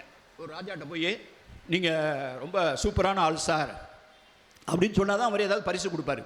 நம்ம இவர் இம்சை அரசன் 23ஆம் புலிகேசியில் போட்டார்ல, ஒரு படம் வரைஞ்சிட்டு இருப்பாங்கல்ல, அவர் வந்து இவர் நம்ம கஜினி மாதிரி, சங்கர் இவர் மாதிரி, சூர்யா மாதிரி போஸ்ட் கொடுப்பார். அப்போ வந்து எதுக்குன்னு கேட்டிங்கன்னா, வரலாறு முக்கியம் அல்லவா, சரி பின்னால் எவனாவது எடுத்தான்னு வைங்க, 23ஆம் புலிகேசி பயங்கரமாக பாடி பில்டப் பண்ணியிருந்தார், நோஞ்சா மாதிரி இல்லைங்கிறதுக்காக வரலாறு அவர் மிச்சம் வச்சுட்டு போகலான்னு பார்க்குறாரு. அதை தான் கிண்டல் அடிச்சிருப்பாங்க அந்த படத்தில். அது மாதிரி எல்லா அரசர்களையும் கல்வெட்டு எழுதுறது, எவனாவது கல்வெட்டில் வந்து இவர் வந்து ஒரு சுமாரான ஆளுதையா, இவர் ஒரு ஒன்றும் கதைக்கு ஆக மாட்டார், ஏன்னா எவனுமே எழுதி வச்சுக்க மாட்டான், எல்லாம் புகழ்ந்து அவர் வந்தவர், இவர் வந்தவர், காலப்போக்கில் இவர் ரகு வம்சத்தை சேர்ந்தவர், சூரிய வம்சத்தை சேர்ந்தவர், இக்ஷவாகு டைனசியை சேர்ந்தவர், ராமர் 72வது, அப்படியே இங்கே வந்து சோழர்கள் ஆகிட்டார், ரகு வம்சம், இந்த சைடு சந்திர வம்சம், இப்படிலாம் நம்ம இடைக்காலத்தில் நம்முடைய பழைய தடயங்களையே இழந்து நம்ம வேற எங்கேயும் போயிட்டோம். அப்போ 1935, இப்போ நான் வந்து உங்களுக்கு இலக்கியத்தை சொல்லிட்டேன், நான் வந்து இந்தியா ஃபுல்லாக கிடைச்ச இந்த சங்கு வலைக்கான அகழாய்வு தடயங்களை 5000 வருஷம் 4000 வருஷத்துக்கு முன்னால் அகழாய்வு தடயங்களை பேசிட்டேன். எங்கே கிடைச்சது? குஜராத் வரைக்கும் கிடைக்கிது, ரொம்ப நல்லா கிடைக்கிது. தமிழ்நாட்டில் டெட் பாடியோட இன்னும் கிடைக்கல. இலக்கியம் ஃபுல்லாக இதுதான் இருக்குது.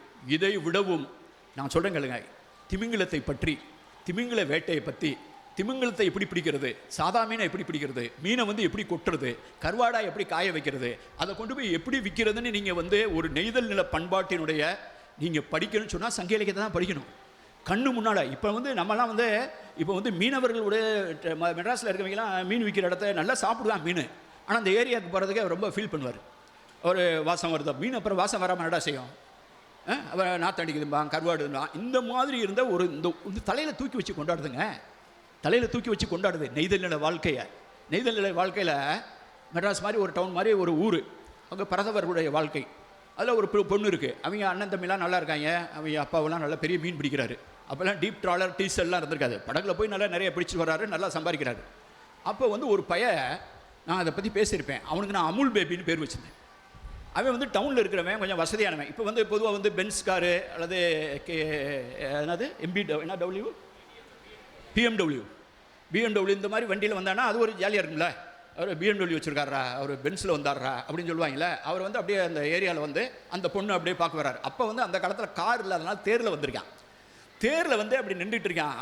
அப்போ வந்து இவ தோழி சொல்கிறா, சரியில்லடா நீ அடிக்கடி வர்ற, தேரெல்லாம் போட்டு வர்ற, நீ தேரெல்லாம் போட்டு இங்கே வரும்போது எல்லாருடைய கவனமும் கவரும்ல, யார் அவன் தேரில் வர்றான். இப்போ நம்ம திடீர்னு ஒரு மீனவர் குப்பத்தில் போய் ஒருத்தன் பிஎம்டபிள்யூவில் போய் நிற்கிறான்னு வச்சுக்க, அவன் இறங்கி அமுல் பேபி மாதிரி அப்படி வைக்க பையில் பேண்ட்டில் கையை விட்டுட்டு இப்படி நின்றானா அவனை பார்த்தா அவன் சந்தேகம் வரும்ல. அது மாதிரி அந்த சங்க இலக்கியம் சொல்லுது, நீ வந்து இந்த செல்வ அம்மா பிள்ளைடா. சங்க இலக்கியம் சொல்லுது, நீ அம்மா பிள்ளைடா. அவன் வந்துட்டு இருக்க, இங்கே வர்ற தேரில் வர்ற இந்த பிள்ளையை பார்க்குற, வேணான்னு நினைக்கிறான், இது சரிப்பட்டு வராது. எங்கள் ஆளுங்களையும் எங்கள் பரதவர்களையும் எங்கள் மீன் பிடிக்கிறவர்களையும் அருமையான செம்மல்கள்லாம் இருக்காங்கடா, போடா அப்படிங்கிற. எவ்வளோ பெரிய சுயமரியாதை, எவ்வளோ பெரிய தன்மரியாதை, எவ்வளோ பெரிய தன்மானம். இதெல்லாம் சங்க இலக்கியம் தான் எழுது. இந்த இந்தியாவில் எங்கேயாவது நீ காட்டுறியா வேற இலக்கியத்தில்? இந்தியாவில் வந்து என்ன இலக்கியத்தை நீங்கள் ரெண்டாக பிரிக்கணும். இந்திய மக்கள் தொகையை பார்த்தீங்கன்னா கடல் தெரிஞ்சவன், கடல் தெரியாதவன் எப்படின்னு இந்திய மக்கள் தொகையை ரெண்டாக பிரிச்சுங்க. உத்தரப்பிரதேசில் இருக்கிறவன், பீகாரில் இருக்கிறவன், மத்திய பிரதேசில் இருக்கிறவன், இந்த ஏரியாவில் இருக்கிறவன் கடலே பார்த்துருக்க மாட்டான். நான் வந்து மெட்ராஸில் மெரினாவுக்கு எப்பயாவது பண்ணேன்னா, அங்கே ஒரிசாலேருந்து வந்தேன்னா அப்படியே பார்த்துட்டே இருப்பேன். பொம்பளை பிள்ளைங்க பயல்களாக இருப்பாங்க, ஐடியில் வேலை பார்க்குறவங்க வந்து ஃபுல்லாக கடலில் வந்து இறங்கி அப்படி காலை நினைக்கிறது இதெல்லாம் பண்ணுவாங்க. பார்த்தோன்னே தெரிஞ்சிடும் ஒரியாகர பிள்ளையாக இருக்கும் அல்லது உத்தரப்பிரதேச பிள்ளை ஐடியில் வேலை பார்க்குறது. நான் லேசாக பேச்சு கொடுப்பேன், எனக்கு ஹிந்தி தெரியாது இன்றைக்கி வரைக்கும், அது வேறு விஷயம். இந்தியாவில் போய் இங்கே வேறு நான் இங்கிலீஷில் கேட்பேன், என்னது எந்த ஒரு இதுன்ட்டு. அப்போ நான் கேட்கும்போது யூபி சொல்லும்போது கடல் இதுக்கு முன்னால் போயிருக்கேன். முதல் தடவை கடலே நான் சென்னைக்கு வந்து தான் சார் பார்த்தேன்.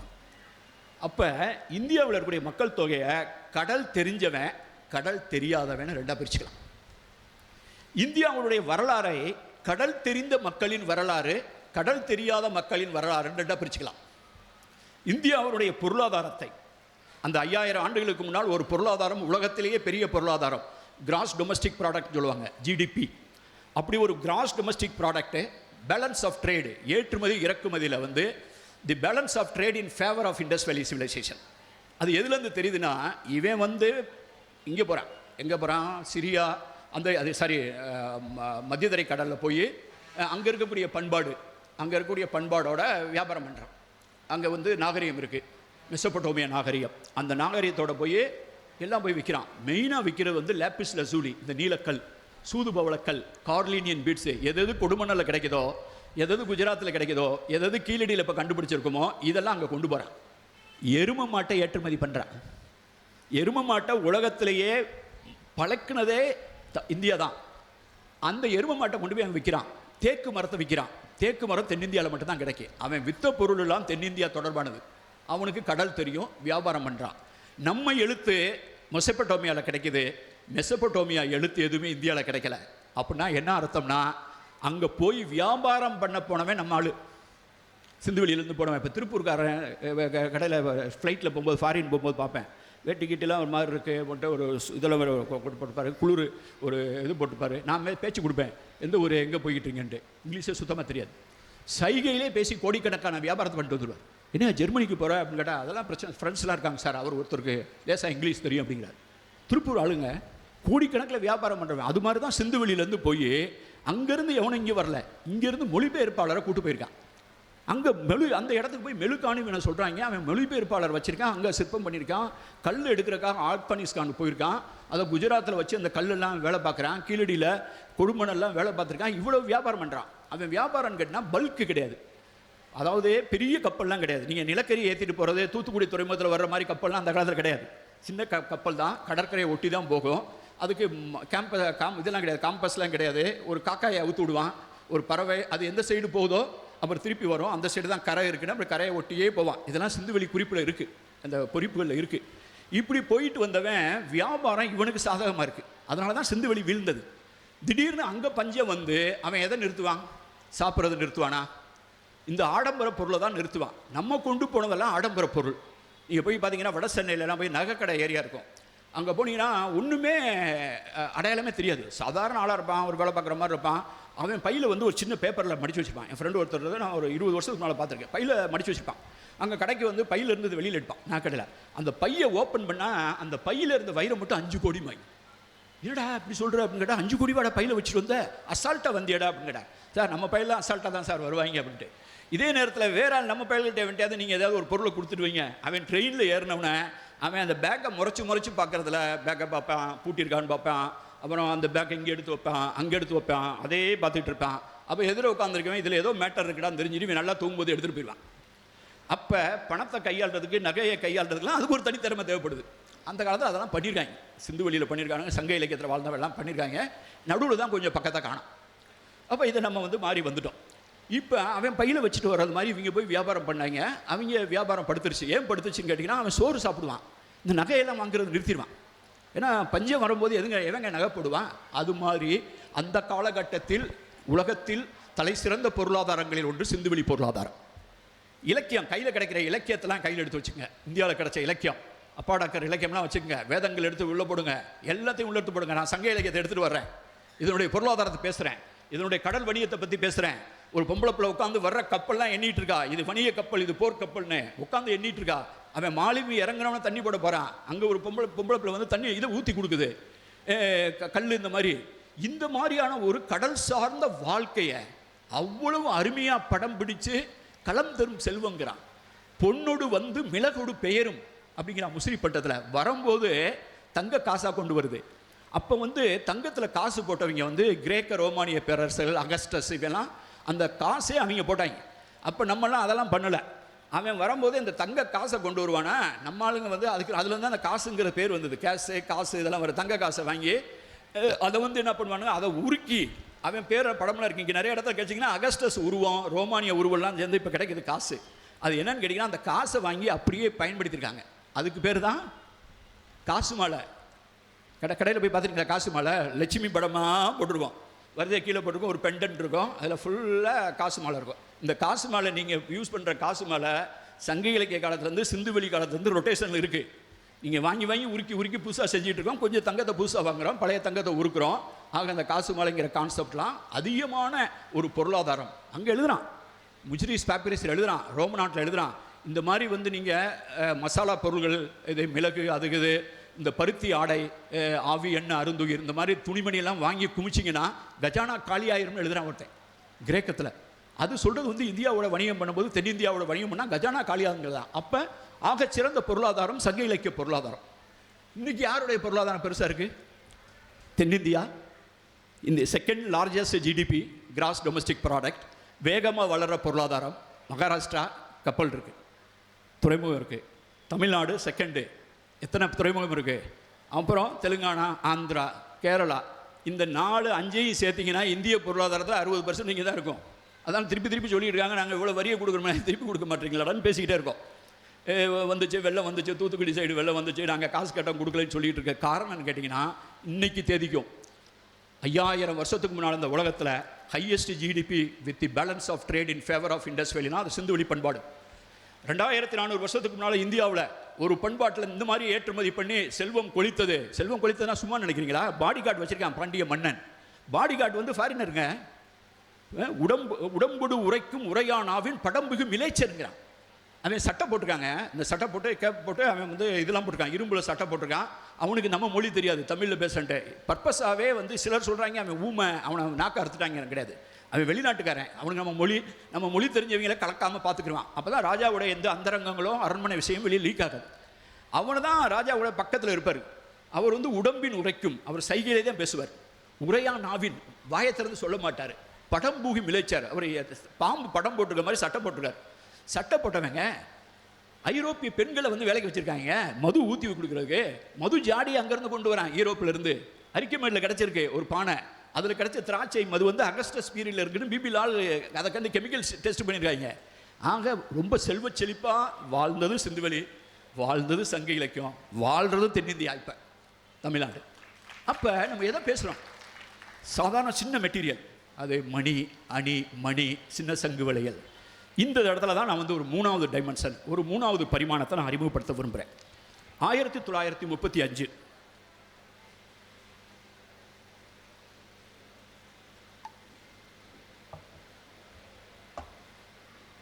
8/7/20 இன்னொரு 13 நிமிஷம் இருக்குது.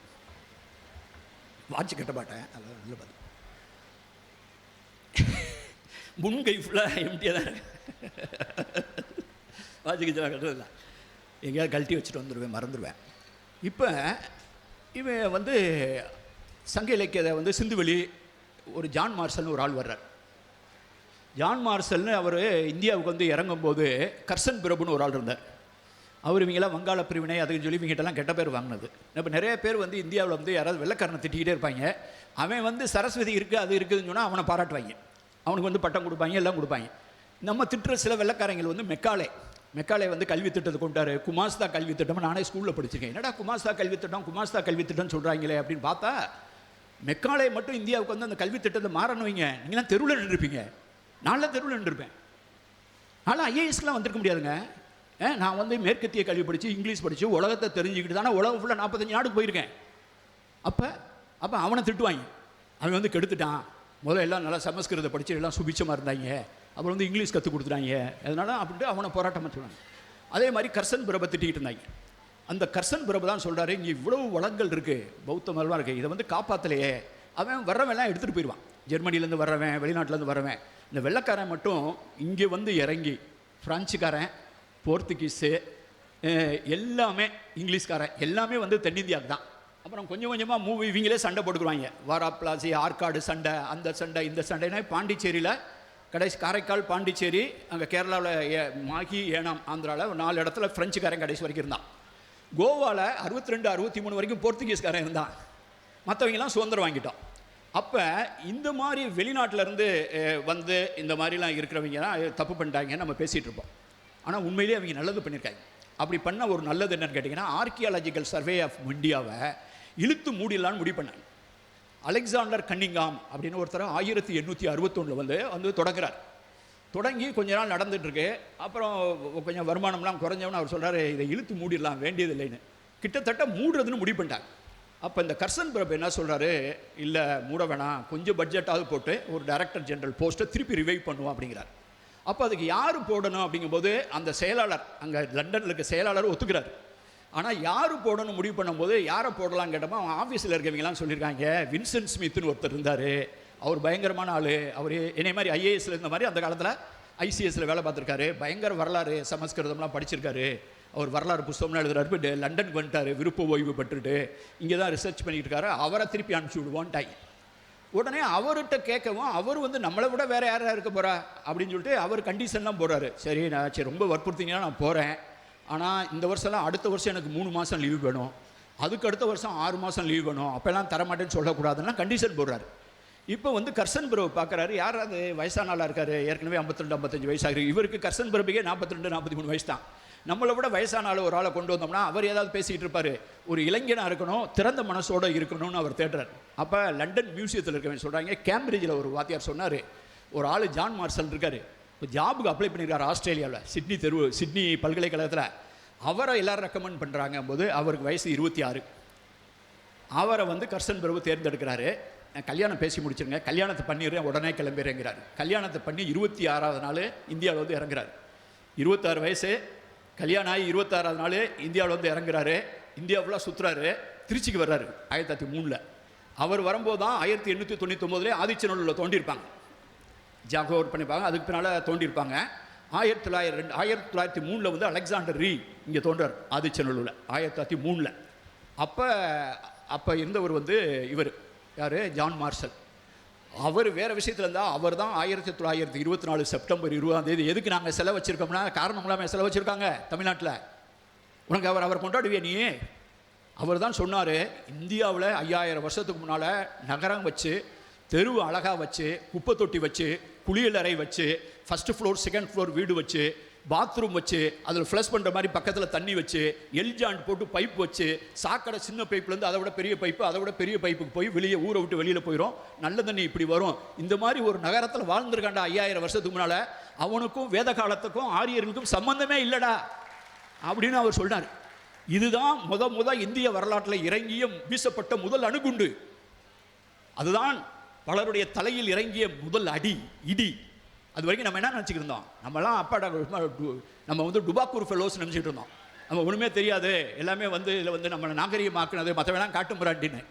அப்போ இந்த காட்டு மிராண்டிகள்னு சொல்லிக்கிட்டு இருந்த ஒரு காரணத்தை மாற்றி அமைச்ச ஜான் மார்ஷல். அதனால தான் அவரை கொண்டாடுறோம். நீ கொண்டாட மாட்டில, அப்போ கொண்டாடுறோம். அப்போ 1903 வந்து அலெக்சாண்டர் ரீ பண்ணிடுறாரு. அவர் கிடைச்ச மெட்டீரியலாக எடுத்துகிட்டு போய் இப்போ மியூசியத்தில் வச்சுருக்கோம். சென்னையில் இருக்கக்கூடிய மியூசியத்தில் ஆதிச்சநல்லூரில் 1903, 4, 5 பண்ண மெட்டீரியல்லாம் சென்னையில் இருக்குது. அந்த ஆதிச்சநல்லூர் சிந்துவெளி பண்பாட்டை நினைவுபடுத்துகிறது என்பது அப்பயே சொல்லிட்டு போயிருக்காங்க. சிந்துவெளி பண்பாடு இல்லை, வடமேற்கு. அப்போ சிந்துவெளியை கண்டுபிடிக்கல. சிந்துவெளி கண்டுபிடிக்கிறதுக்கு 20 வருஷத்துக்கு முன்னாலே ஆதிச்சநல்லூர் தோண்டிட்டான். இன்னும் சொல்ல போனால் இந்தியாவில் நடந்த முதல் சிறப்பான அகழாய்வு ஆதிச்சநல்லூர் தான், வேற கிடையாது. அப்போ ஹரப்பாவும் கிடையாது, மொஹஞ்சதாரோவும் கிடையாது. அப்போ இங்கே தோண்டின அது அங்கே மியூசியத்தில் இருக்குது. அதனால தான் அந்த மியூசியத்துக்கு முன்னால் தமிழ்நாடு அரசு, மாண்புமிகு தமிழக முதல்வர் ஜான் மார்ஷலின் சிலையை அந்த மியூசியத்துக்கு எதிராகத்தான் வைத்திருக்கிறார். அங்கே தான் ஆதிச்சநல்லூருடைய மெட்டீரியல் இருக்குது, அதை நினைவுபடுத்தும் வகையில். இப்போ 1924 லண்டன்லேருந்து அறிவிச்சிறார், இது சிந்துவெளி பண்பாட்டை பற்றி அறிவிச்சிறார் ஜான் மார்ஷல். 24 அவர்கிட்ட ஒருத்தர் வந்து வேலை பார்க்குறார். அவர் பேர் KN தீட்சித். அவர் வந்து இவருக்கு கீழே வேலை பார்க்குறாரு. ஹரப்பா போகிறாரு, மொஹஞ்சதாரோ போகிறாரு, ஜான் மார்ஷலுக்கு போகிறாரு. ஜான் மார்ஷல் இந்த மற்ற ஆய்வாளர்கள்லாம் பண்ண அறிக்கையெல்லாம் சேர்த்து 24 அனௌன்ஸ் பண்ணிட்டு 1931 தான் பெரிய புக்காக போடுறார். இண்டஸ் வேலி சிவிலைசேஷனை பற்றி 7 வருஷம் சென்று பெரிய புக்காக போடுறார். அந்த பீரியடில் இந்த KN தீட்சித் வந்து ஜான் மார்ஷல்கிட்ட ட்ரைனிங் எடுக்கிறாரு, வேலை பார்க்குறாரு. ஹரப்பா போகிறாரு, மொஹஞ்சதாரோ போகிறாரு. அதுக்கு நடுவில் வந்து குஜராத் பகுதியில் இதே மாதிரி ஹரப்பா மொஹஞ்சதாரோ மாதிரி மெட்டீரியல்லாம் கிடைக்க ஆரம்பிச்சிச்சு. இவர் 37 ஒரு சில பல ஆண்டுகள் வந்து அவர் வந்து டிஜி ஆகிறார். டிஜி ஆகிறதுக்கு 2 வருஷத்துக்கு முன்னால் அப்படின்னா என்ன நடத்துகிறான், இந்த அறிக்கை அகழாய்வு எந்த அறிக்கையை அமர்நாத் ராமகிருஷ்ணனுடைய அறிக்கையை எந்த அகழாய்வு நிறுவனம் வெளியிட மறுக்கிறதோ, எந்த சத்தியமூர்த்தியின் அறிக்கையை ஆதிச்சநல்லூரில் வெளியில தாமதம் செய்து 20 ஆண்டு இங்கிருந்து முத்தாளம் குறிச்சி காமராஜ் போய் கோர்ட்டு கதவை தட்ட வேண்டிய தேவை ஏற்பட்டதோ, அப்படிப்பட்ட ஒரு அகழாய்வு நிறுவனத்தினுடைய தலைவராக அவர் இருக்கார். அதுக்கு 2 வருஷத்துக்கு முன்னால் ஒரு மெட்ராஸுக்கு வர்றாங்க. மெட்ராஸில் அவர் ஒரு 3 நாள் உரை நிகழ்த்துறார், ஒரு அறக்கட்டளை சொற்பொழிவு மெட்ராஸ் யூனிவர்சிட்டியில் நடக்குது. அது அவர் வந்ததே வந்து சிந்துவெளி பண்பாட்டை இந்திய மக்களுக்கு விளக்கி சொல்லுவதற்கு வர்றார். 3 நாள் பேசுகிறார். அவர் பேசுனதுலேருந்து நான் ஒன்று படித்து காமிக்கிறேன். இது என் புத்தகத்தில் இருக்குது, ஒரு பண்பாட்டின் பயணத்தில் நான் படிக்கிறேன். இந்திய தொல்லியல் கழகத்தின் தலைமை பொறுப்பில் இருந்த தொல்லியல் அறிஞர் KN தீட்சித் 35 சென்னைக்கு வர்றாரு. அந்த அவர் பேசினது எழுத்து வடிவத்தில் வர்றது 39. அப்போ நீங்கள் போய் புக்கில் தேடிங்கன்னா 39 தான் வரும். அறிந்ததிலிருந்து, இது என்னுடைய அவர் படித்து நான் எழுதுறது, அறிந்ததிலிருந்து அறியாததை நோக்கி தொடர்ந்து பயணிப்பதே அறிவுப்புலம். அறிவுனா என்னன்னு கேட்டிங்கன்னா, அறிந்ததிலிருந்து அறியாததை தேடுவது. 20ஆம் நூற்றாண்டின் தொடக்கம் வரை இந்தியாவை பற்றிய தொல்பொருள் சான்றுகள் நம்மிடம் இல்லை. இது யார் எழுதுறாரு? தீட்சித் சொல்கிறாரு, நம்மிடம் இல்லை. எனவே வரலாற்று ஆசிரியர்கள் அலெக்சாண்டர் படையெடுப்பின் மூலம் கிடைத்த சில புவியியல் தடயங்கள், யுவான் சுவாங், பாகியான், இந்த மாதிரி சீனாவிலிருந்து வந்தவங்க சீன பயணிகளின் பயணக் குறிப்பை தான் இந்தியாவின் வரலாறை எழுவதற்கு நம்பியிருந்தார்கள். இதற்கு வெளியே ரிக்வேதம் மற்றும் பண்டைய சமஸ்கிருத இலக்கியங்கள் பண்டைய இந்தியாவின் வாழ்வியல் பற்றிய சில தகவல்களை அளிக்கின்றன. யாரு எழுதுறாரு? 1935 சொல்கிறார். அக்குறிப்புகளை இந்தியாவிற்கு வெளியே எந்த ஆய்வாளரும் நம்பத்தகுந்த சான்றாதாரமாக எடுத்துக்கொள்ளவில்லை. இச்சூழலில்தான் sir John Marshall, RD Banerjee, ஏனைய தொல்பொருள் ஆய்வாளர்கள் வந்தார்கள். அதன் விளைவாக 1924 இல்லஸ்ட்ரேட்டட் லண்டன் நியூஸ் இதழில் இந்திய வரலாற்றை திசை திருப்பிய மகத்தான அறிவிப்பு வந்தது. கேந்திஸ் சொல்கிறார், முன்னால் உட்காந்துருக்கவங்கெல்லாம் ஆர்கியாலஜியில் வேலை பார்க்குறவங்க. இப்போ நீங்கள் உட்காந்துருக்க மாதிரி இங்கே தமிழ்நாடு ஃபுல்லாக இருக்கக்கூடிய ஆர்கியாலஜியில் வேலை பார்க்குறவங்க எல்லாம் அங்கே தோன்றவங்கலாம் இருக்காங்க. இந்தியா ஃபுல்லாக இருந்து வேறு வந்திருக்காங்க. இவர் சொல்கிறாரு, இப்போது புதிதாக அகழ்வாராய்ச்சியில் கண்டுபிடிக்கப்பட்டுள்ள இடங்களில் இருந்து, அதாவது அதுக்கு பின்னால் பாகிஸ்தான்லாம் பிரியலை, 47 48 பிரிவினை வருது. இப்போ புதுசாக கண்டுபிடிச்சப்பட்ட இடங்களுக்கும் இந்த குஜராத்தில் இருக்கக்கூடிய கட்ச் காம்பே பகுதிக்கும் அங்கேயும் சிந்துவெளி பண்பாட்டு கிடைக்குது. இதற்கும் இடையே வெகு தூரத்தில் இல்லை. காம்பே வளைகுடா, கல்ஃப் ஆஃப் காம்பே அப்படின்னு சொல்லி குஜராத்தில் இருக்குது. காம்பே மற்றும் புரோச் துறைமுக பகுதியில் தான் பண்டைய இந்தியாவின் சூது பவள தொழிற்சாலைகள் தீவிரமாக இயங்கியுள்ளன. சூது பவளங்கிறது கார்லினியன் பீட்ஸ். சூதுபவள அணிகலன்கள் சிந்துவெளி நகரங்களில் வெகுவாக பயன்படுத்தப்பட்டன.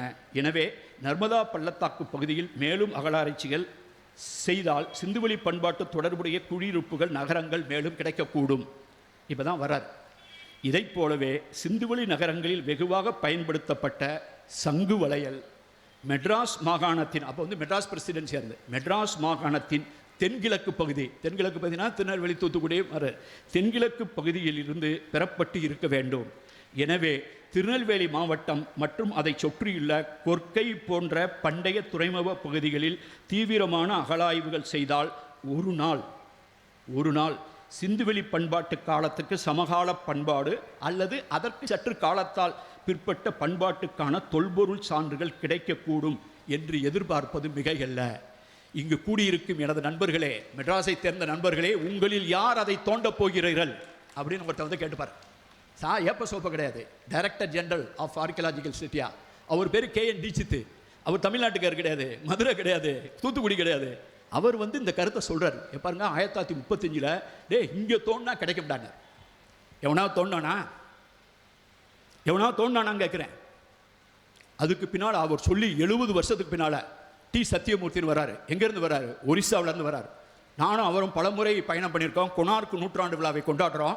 அப்போ நாங்கள் பேசிகிட்டு இருக்கோம், ஆதிச்சநல்லூர் பற்றி பேசியிருக்கோம், நிறைய பற்றி பேசியிருக்கோம். அவர் இங்கே சென்னையில் ஜாயின் பண்ணவுடனே கரெக்டாக நான் கொனார்க்கினுடைய நூற்றாண்டு விழாவை கொண்டாடி இருந்தேன். அந்த மியூசியத்தினுடைய அந்த அகழாய்வு தடயத்தோட இங்கே பார்த்தா 1904 இவர் கரெக்டாக 1903-4 இங்கே ஜாயின் பண்ணார் சென்னையில். கரெக்டாக 100 வருஷம்.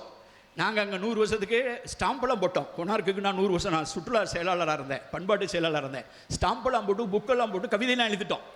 அதை பார்த்துட்டு வந்தவர் இதை நம்ம போய் தோண்டுவோன்னு பெர்மிஷன் வாங்கி இங்கே தோன்றார். தோண்ட கிணறு வெட்ட பூதம் கிளம்புறது மாதிரி முதல்ல இது புதை வீடம் சொல்லிக்கிறதா இவர் புதுசாக கொண்டு கட்டுரையில எழுத ஆரம்பித்தார். அப்படியே அரட்டி ஆகிட்டேன். அப்படி அரட்டி ஆகி இவர் எழுதுறதெல்லாம் வெளியில் விட்டால் வேறு மாதிரி ஆயிருன்னு சொல்லி அவர் ரிட்டையர் ஆகிற வரைக்கும் சும்மா அதுக்கு பின்னால் 1 வருஷம் 2 வருஷம் தான் எழுதாமல் அப்படியே கிடப்பில் போட்டு எங்கடா அந்த அறிக்கைன்னு கேட்டால் ஒருத்தரும் பதில் சொல்ல மாட்டான். அவர்கிட்ட நான் கூப்பிட்டு கேட்குறேன், என்னென்ன வேறு என்ன கிடச்சதுன்ட்டு. நான் தெரிஞ்சது மாதிரியே நினைக்கிறேன். அதாவது நம்ம போட்டு வாங்கன்னு சொன்னால் மாதிரி நிறைய அந்த மெட்டீரியல்லாம் நிறையா தெரியுங்கிற மாதிரி அவர் சொன்னார். அப்போ தான் சொன்னார், அங்கே ஒரு எலும்புக்கூடு கிடச்சிச்சினார். ஆதிச்சநல்லூரில் ஒரு முழு எலும்புக்கூடு கிடச்சிச்சு. அதை நம்ம கையை வச்சா பொல்யூட் ஆயிரும்னு மைசூர்லேருந்து ஆந்த்ரோபாலஜிக்கல் சர்வே ஆஃப் இந்தியாவில் விஞ்ஞானிகளை வரவழைச்சி அவங்க கையில் உரையெல்லாம் போட்டு கவனமாக எடுத்துகிட்டு போயிருக்காங்கன்னு சொன்னார். அப்புறம் அது என்ன ஆச்சுன்னு கேட்டேன். தெரியலைனார். நான் தான் என் புக்கில் எழுதியிருக்கேன், ஆதிச்சநல்லூர் எலும்புக்கூடு, தி ஸ்கெலிட்டன் இன் தி ஆதிச்சநல்லூர் கப்போர்டு அப்படின்னு ஆங்கிலத்தில் எழுதியிருப்பேன். ஸ்கெலிட்டன் இன் தி கப்போர்டு, மறைக்கப்பட்டது. இது வரைக்கும் தெரியாது. அப்புறம் கடைசியில் 2000 நீதியரசர்கிட்ட போய் நீதியில் முட்டி வழக்கு போட்டு ஆர்டர் வாங்கி அதுக்கு பின்னால் ஏனோ தானோ காமா சோமா அப்படின்னு ஒரு அறிக்கை அவர் பேரில் வராமல் அந்த அறிக்கையை நான் படித்து பார்த்தேன் முழுக்க. ஒரு இடத்துல அந்த ப்ரீஃபேஸில் இவரெல்லாம் வேலை பார்த்தாருன்றக்கே தவிர இந்த அறிக்கை அவர் எழுதினதா அவர் பேர் எங்கேயுமே இல்லைங்க. அது 2000 வந்ததும் தெரியாது, போனதும் தெரியாது. நீங்கள் இன்டர்நெட்டில் போய் பார்த்தீங்கன்னா அந்த ரிப்போர்ட்டை நீங்கள் படித்து பார்த்தீங்கன்னா பழைய கதை தான் இருக்க தவிர நீ என்னையா தோணுனா அவர் இவ்வளோ பேசினாருன்னு பெருசாக இருக்காது. அதுக்கு பின்னால் கீழடி வருது. அப்போல்லாம் என்னை மாதிரி ஆளுங்கள்லாம் தொடர்ந்து பேச ஆரம்பிச்சிட்டோம். 2010 செம்மொழி மாநாட்டில் கொற்கை வஞ்சி தொண்டி வளாகத்தை பற்றி உரை நிகழ்த்துகிறேன். நான் எல்லாருக்கும் இங்கே சொல்லிட்டு இருக்கேன், தோண்டுனா கிடைக்கும்ட்டு, தோண்டாத துயரம் என்று சொல்கிறேன். 2010 சிந்துவெளி பண்பாட்டின் திராவிட அடித்தளம் அப்படின்னு ஒரு புக்கு போட்டேன். இங்கே இருக்க அந்த புத்தகம் 2016 இவர் அமர்நாத் தோண்டிட்டு அவருடைய சீனியர்ட்டெல்லாம் சொல்கிறார், அவர் வடநாட்டில் வேலை பார்த்தவர், இங்கே தோண்டி பார்த்தா இங்கே கிடைக்கிற மெட்டீரியல் ஹரப்பா மோஞ்சோதரா மாதிரி இருக்குது சார் இருக்கான். அவங்கெல்லாம் இவரை பார்த்து சிரிச்சிருக்காங்க. ஹரப்பா எங்கே இருக்குது, மோஞ்சோதரா எங்கே இருக்குது? நம்ம இவர் சொன்னார்ல, வடிவேல், நீ காலையில் கூட சொன்னேன் மீட்டிங்கில் பேசும்போது, வடிவேல் சொல்வார்ல ஒரு இதில், டேபிளில் போட்டு மேப்பெல்லாம் போட்டுட்டு அவங்க அப்பாட்ட டீ வாங்கி குடிப்பார்ல, ஊப்பி மாப்பி இதெல்லாம் போட்டு வளர்ச்சியெல்லாம் வந்துட்டு இதெல்லாம் ஒரு கையை போட்டு அளப்பார்ல, டிஸ்டன்ஸ் தாண்டா காரணம். இவங்க என்ன சொல்லிட்டாங்க, அமர்நாத்திட்ட வந்து யோ டிஸ்டன்ஸ் தான் காரணம், ஐயோ அது எங்கே இருக்குது இது எங்கே இருக்குன்ட்டாங்க. அப்புறம் அது பேப்பரில் லீக் ஆகி வந்துருச்சு. வந்து ஹரப்பா நகர் மாதிரி இருக்குன்னு சொல்லவும் நான் ஒரிசாலேருந்து விழுந்து அடித்து 3ஆவது நாள் கீழடி வந்துட்டேன். வந்து ஒரு அரை நாள் அவர்கிட்ட ஸ்பெண்ட் பண்ணுறேன். இதை பற்றி தானே நாங்கள் ஏற்கனவே சொல்லிக்கிட்டு இருக்கோன்னு பார்த்தா அந்த பானை அந்த ஃபோட்டோ இதெல்லாம் பார்த்தா நம்பவே முடியல. கடைசியில் பார்த்தா மறு வருஷமே 2 தடவை தோண்டிட்டார். 3ஆவது தடவை தோண்டணும். 3ஆவது தடவை தோன்றதுக்கு ஒரு ஆள் வர்றாரு. அவரை ட்ரான்ஸ்ஃபர் பண்ணிட்டாங்க. அங்கெல்லாம் எவ்வளோ முயற்சி பண்ணோம் அந்த ட்ரான்ஸ்ஃபர் நிறுத்துக்கு. அவரை அஸ்ஸாமில் தூக்கி போட்டாங்க. அங்கே தான் போய் அவர் 2 குழந்தை பிறக்குது. அதுக்கு பின்னால் அவர் மனைவிக்கு உடம்பு சரியில்லை. அப்புறம் கோவாவுக்கு போகிறாங்க. அவரை அறிக்கையை எழுத விடாமல் தூக்கிட்டு போட்டாங்க. அப்புறம் இன்னொரு ஆள் வந்து தோன்றாரு. அவர் தோண்டி முடித்த பின்னால் வந்து நிருபர்கள்லாம் போய் கேட்குறாங்க, என்னங்க தோண்டிங்க என்னதுங்கண்ணே? அப்படிலாம் ஒன்றும் தெரியலையே. அவர் அப்படிலாம் ஒன்றும் தெரியலையே. அதாவது என்னன்னு கேட்டிங்கன்னா, ஒரு ஆள் வந்து அமர்நாத் ராமகிருஷ்ணன் இது கிடச்சிருச்சு அது கிடச்சிருச்சுன்னு குதிக்கிறார். ஹரப்பா மாதிரி இருக்குது, மோகஞ்சோதரா மாதிரி இருக்குன்னு உணர்ச்சி வசப்படுறாரு. இவர் வந்து அப்படிலாம் ஒன்றும் தெரியலையேங்கவும் அதில் வந்து அப்படியே ஊற்றி மூட்டின மாதிரி. அப்புறம் தொடர்ற மாதிரி இல்லை. அதுக்கு பின்னால் அப்போ தான் மதுரையில் கோர்ட்டுக்கு போகிறாங்க. கனிமொழியின் அட்வொகேட் அவங்க போய் வழக்கு போட்டு 2-3 ஆர்டர் வாங்குறாங்க. கீழடியில் தொல்பொருள் ஆராய்ச்சி அகழாய்வு தொடர வேண்டும். நீங்கள் ஏஎஸ்ஐ தோண்டலைன்னா தமிழ்நாடு அரசு தோண்ட வேண்டும். அப்போ இருந்த அரசு வேறு. ஆனால் கோர்ட் ஆர்டர் வருது, தோண்ட வேண்டும். தோண்டுவது மட்டுமில்லாமல் இங்கு இருக்கும் ஒரு அருங்காட்சியகத்தை அமைக்க வேண்டும். அவங்க தோண்டாட்டினாலும் நீங்கள் தோண்டணும், நீங்கள் தோண்டி அறிக்கை விடணும், அதை அருங்காட்சியகம் அமைக்கணுங்கிற வரைக்கும் எல்லா ஆர்டரையும் கோர்ட்டு போட்டுச்சு. இந்த கோர்ட்டு மட்டும் தலையிடாமல் இருந்திருந்தா இந்த கீழடி வந்திருக்குமா, இந்த மியூசியம் வந்திருக்குமா? அப்போ எதை நம்ம மறைக்கிறதுக்கு ட்ரை பண்ணுறோம்? இதுதான் வரலாறு. அதனால் வந்து வரலாறில் வந்து நமக்கு வந்து 2 சாய்ஸ் இருக்குது. நம்ம தான் நமது வரலாறுங்கிறது வேறு ஒன்றும் கிடையாது. நான் தான் தொடர்ந்து பேசுகிறேன் நிறைய இடத்துல, திருப்பி தான் சொல்லுவேன், திருப்பி அதையும் சொல்லுவேன். மக்களின் வரலாறு, மற்றதெல்லாம் வரப்பு தகராறு. அதான் தொடர்ந்து சொல்லுவேன். மன்னர்களின் வரலாறு இல்லை வரலாறு, மக்களின் வரலாறு தான் வரலாறு. அந்த வரலாறை நீ மக்கள் இலக்கியத்தில் தான் படிக்கணும். திருக்குறள் ஒரு மக்கள் இலக்கியம், சங்க இலக்கியம் வந்து பெரும்பாலும் மக்கள் இலக்கியம். மன்னர் காலத்தில் எழுதப்பட்டிருந்தாலும் விளிம்பு நிலை மக்களை பற்றி பேசுகிற இலக்கியம். இங்கே தோண்டினாதான் மக்களுடைய வாழ்க்கைக்கு ஆதாரம் கிடைக்குது. தோண்டிக்காட்டு. கீழடியில் கிடைச்ச பகடை கலித்தொகையில் இருக்கக்கூடிய பகடையோட டேலி ஆகுது, சங்க இலக்கிய பகடையோட டேலி ஆகுது. அது குஜராத்தில் இருக்கக்கூடிய லோக்கல் பகடையோட டேலி ஆகுது. அது மொஹஞ்சோதரா பகடையோட டேலி ஆகுது. என் புக்கில் போட்டிருக்கேன், மொஹஞ்சோதரா, ஹரப்பா, லோத்தல், கீழடி பகடை, சங்க இலக்கிய பாட்டு. இதை விட வேற என்ன வேணும்? பகடைகள் உருள்கின்றன அப்படின்னு அதுக்கு தலைப்பு போட்டிருக்கேன். பகடையை உருட்டி விட்டுருக்கோம். உருட்டி விட்டிருக்கிறது கீழடி ஒரு பழைய பகடையை. பகடை இல்லாத இந்திய வரலாறா? பகடை இல்லாமல் தொடங்குது. பகடையை உருட்டி விட்டதில் தானே நாட்டை வச்சு, அண்ணனை வச்சு, தம்பியை விற்று, மனைவியை வச்சு, அந்த தகராறு ஒரு குடும்ப சண்டையை தானே நம்ம வரலாறுன்னு பேசிக்கிட்டு இருந்தோம். ஆக நாம் நமது வரலாறை, கடந்த காலத்தை சுமந்து கொண்டிருக்கிறோம். கடந்த காலத்தை பற்றி பேசுவது வெட்டி பெருமை பேசுவதற்காக அல்ல. கடந்த காலத்தை புரிந்து கொண்டால்தான் நமது நிகழ்காலத்தை தகவகமிக்க முடியும். நிகழ்காலத்தை சரியான முறையில் புரிந்து கொண்டால்தான் எதிர்காலத்திற்கு திட்டமிட முடியும். இல்லைன்னா காதில் போட்டு ஒரு ஜிமிக்கி கம்மல் போட்டு விட்டு போயிடுவாங்க. அப்போ நீங்கள் இதெல்லாம் தெரிஞ்சான்னா உங்களுக்கு கிடைச்ச ஜிமிக்கி கம்மல் நீ எடுத்து காட்டு. நான் தான் கேட்டுகிட்டே இருக்கேன்ல, நீ மகாபாரதம் இங்கே கிடைச்சது அங்கே கிடையாது, பகடை எடுத்து காட்டியா? ஏன் விளாண்டில பகடை எடுத்து காட்டு, நாங்கள் காட்டுறோம் அப்படின்னு தொடர்ந்து கேட்டுக்கிட்டே இருக்கோம். ஆக கட்டுக்கதைகள், தரவுகளால் மட்டுமே நமது வரலாற்றை கட்டமைக்க வேண்டும். அதுக்கு ஒரு உதாரணம் தான் நான் அன்னைக்கு 3 வருஷத்துக்கு முன்னால் வந்து பேசிய பேரிசை கொற்கை. அதுதான் இன்னைக்கு நான் பேசிய சங்கில் செஞ்ச வலையில் செய்த அந்த வலை அறம், அதை செய்த போல்னர்கள், அதற்கு கிடைக்கிற அகழாய்வு தடயங்கள், இலக்கிய தடயங்கள் இன்னைக்கு பேசியிருக்கேன். இன்னொரு முறை இது மாதிரி ஒரு நல்ல கலெக்டர் வந்து என்னை கூப்பிட்டா அப்போ வந்து முத்தை பற்றி பேசுவேன். இதை பேசினா தான் வரலாறு பஞ்சாயத்து கரெக்டாக சரியாக வரும். அது வந்து கொற்கை சரியான இடம். இந்த கொற்கை பகுதியில் தோண்ட வேண்டும் என்று KN தீட்சித் 1935 சொன்னதைத்தான் நாங்கள் இப்போது வழிமொழிகிறோம். அதனால தான் வந்து பட்டினமருதூர் தானே, பட்டினமருதூர் என்ற இடத்தில் தோண்ட வேண்டும், அங்கெல்லாம் சங்கு கிடைக்கும், இரும்பு கிடைக்கும்னு அவங்க பரிந்துரையெல்லாம் செஞ்சுருக்காங்க. நான் இன்றைக்கி யூடியூப்பில் பார்த்தேன், கூகுளில் பார்த்தேன், கலெக்டர்லாம் போய் அதை பார்வையிட்டு இருக்கிறார். ஆகவே நாம் வந்து தரவுகளால் வரலாற்றை கட்டமைக்க வேண்டும். இல்லையெனில் கட்டுக்கதைகள் நம்மீது வரலாறு என்ற பெயரில் கட்டவிழ்த்த விடப்படும். ஆக வந்து சாய்ஸ் இஸ் அவர்ஸ். நம் முன்னால் தான் இந்த 2 வாய்ப்புகளும் இருக்கிற. இந்த வாய்ப்பை தவறவிட மாட்டோம். ஏனென்றால் இது எங்கள் வரலாற்று கடமை. இது எங்களது தனிப்பட்ட கடமை அல்ல, இது தனிப்பட்ட வாழ்க்கை அல்ல, இது எங்கள் சமுதாயத்தினுடைய வரலாற்று கடமை. சங்க இலக்கியத்தை எழுதினவன், தொல்காப்பியத்தை எழுதினவன், அது எதுக்கு ஓலைச்சுவடியில் எதுக்கு படி எடுத்து வச்சான்? அந்த படி எடுத்து வைக்கும்போது அந்த ஓலைச்சுவடி எழுதினவனுக்கு எவனுக்காவது தெரியுமா அச்சு இயந்திரம் வரும் இன்னும் 1500 1000 வருஷத்துக்கு பின்னால் அதை புஸ்தகமாக்குவாங்க, அதை பாடமாக வைப்பாங்க, அப்புறம் கம்ப்யூட்டர் வரும், இணையத்தில் ஏற்றுவானுங்க, தரவிறக்கம் பண்ணுவான்னு நினச்சா ஓலைச்சுவடியில் எழுதுனா? அனல்வாதத்தில் ஆற்றுல போட்டது போக தீயில போட்டது போக இது எல்லாம் மீதி இருக்க சங்க இலக்கியமே இப்படி இருந்துச்சுன்னா நாங்கள் இழந்த சங்க இலக்கியம்னா எப்படி இருக்கும்? ஆக இந்த வாய்ப்பை நாங்கள் நழுவ விடவே மாட்டோம். இது எங்களது வரலாற்று கடமை என்று சொல்லி விடைபெறுகிறேன். வணக்கம்.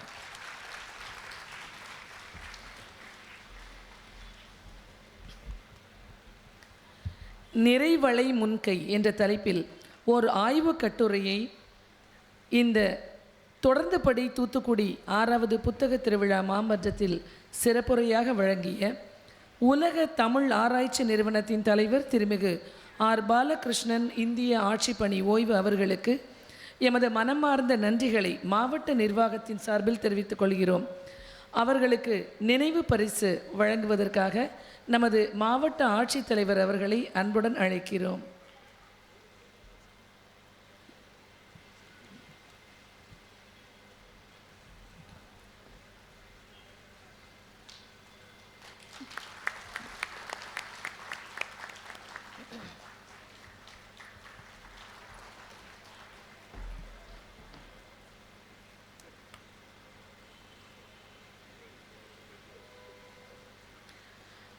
நினைவு பரிசு வழங்கிய மாவட்ட ஆட்சித்தலைவர் அவர்களுக்கு எமது மனமார்ந்த நன்றிகள்.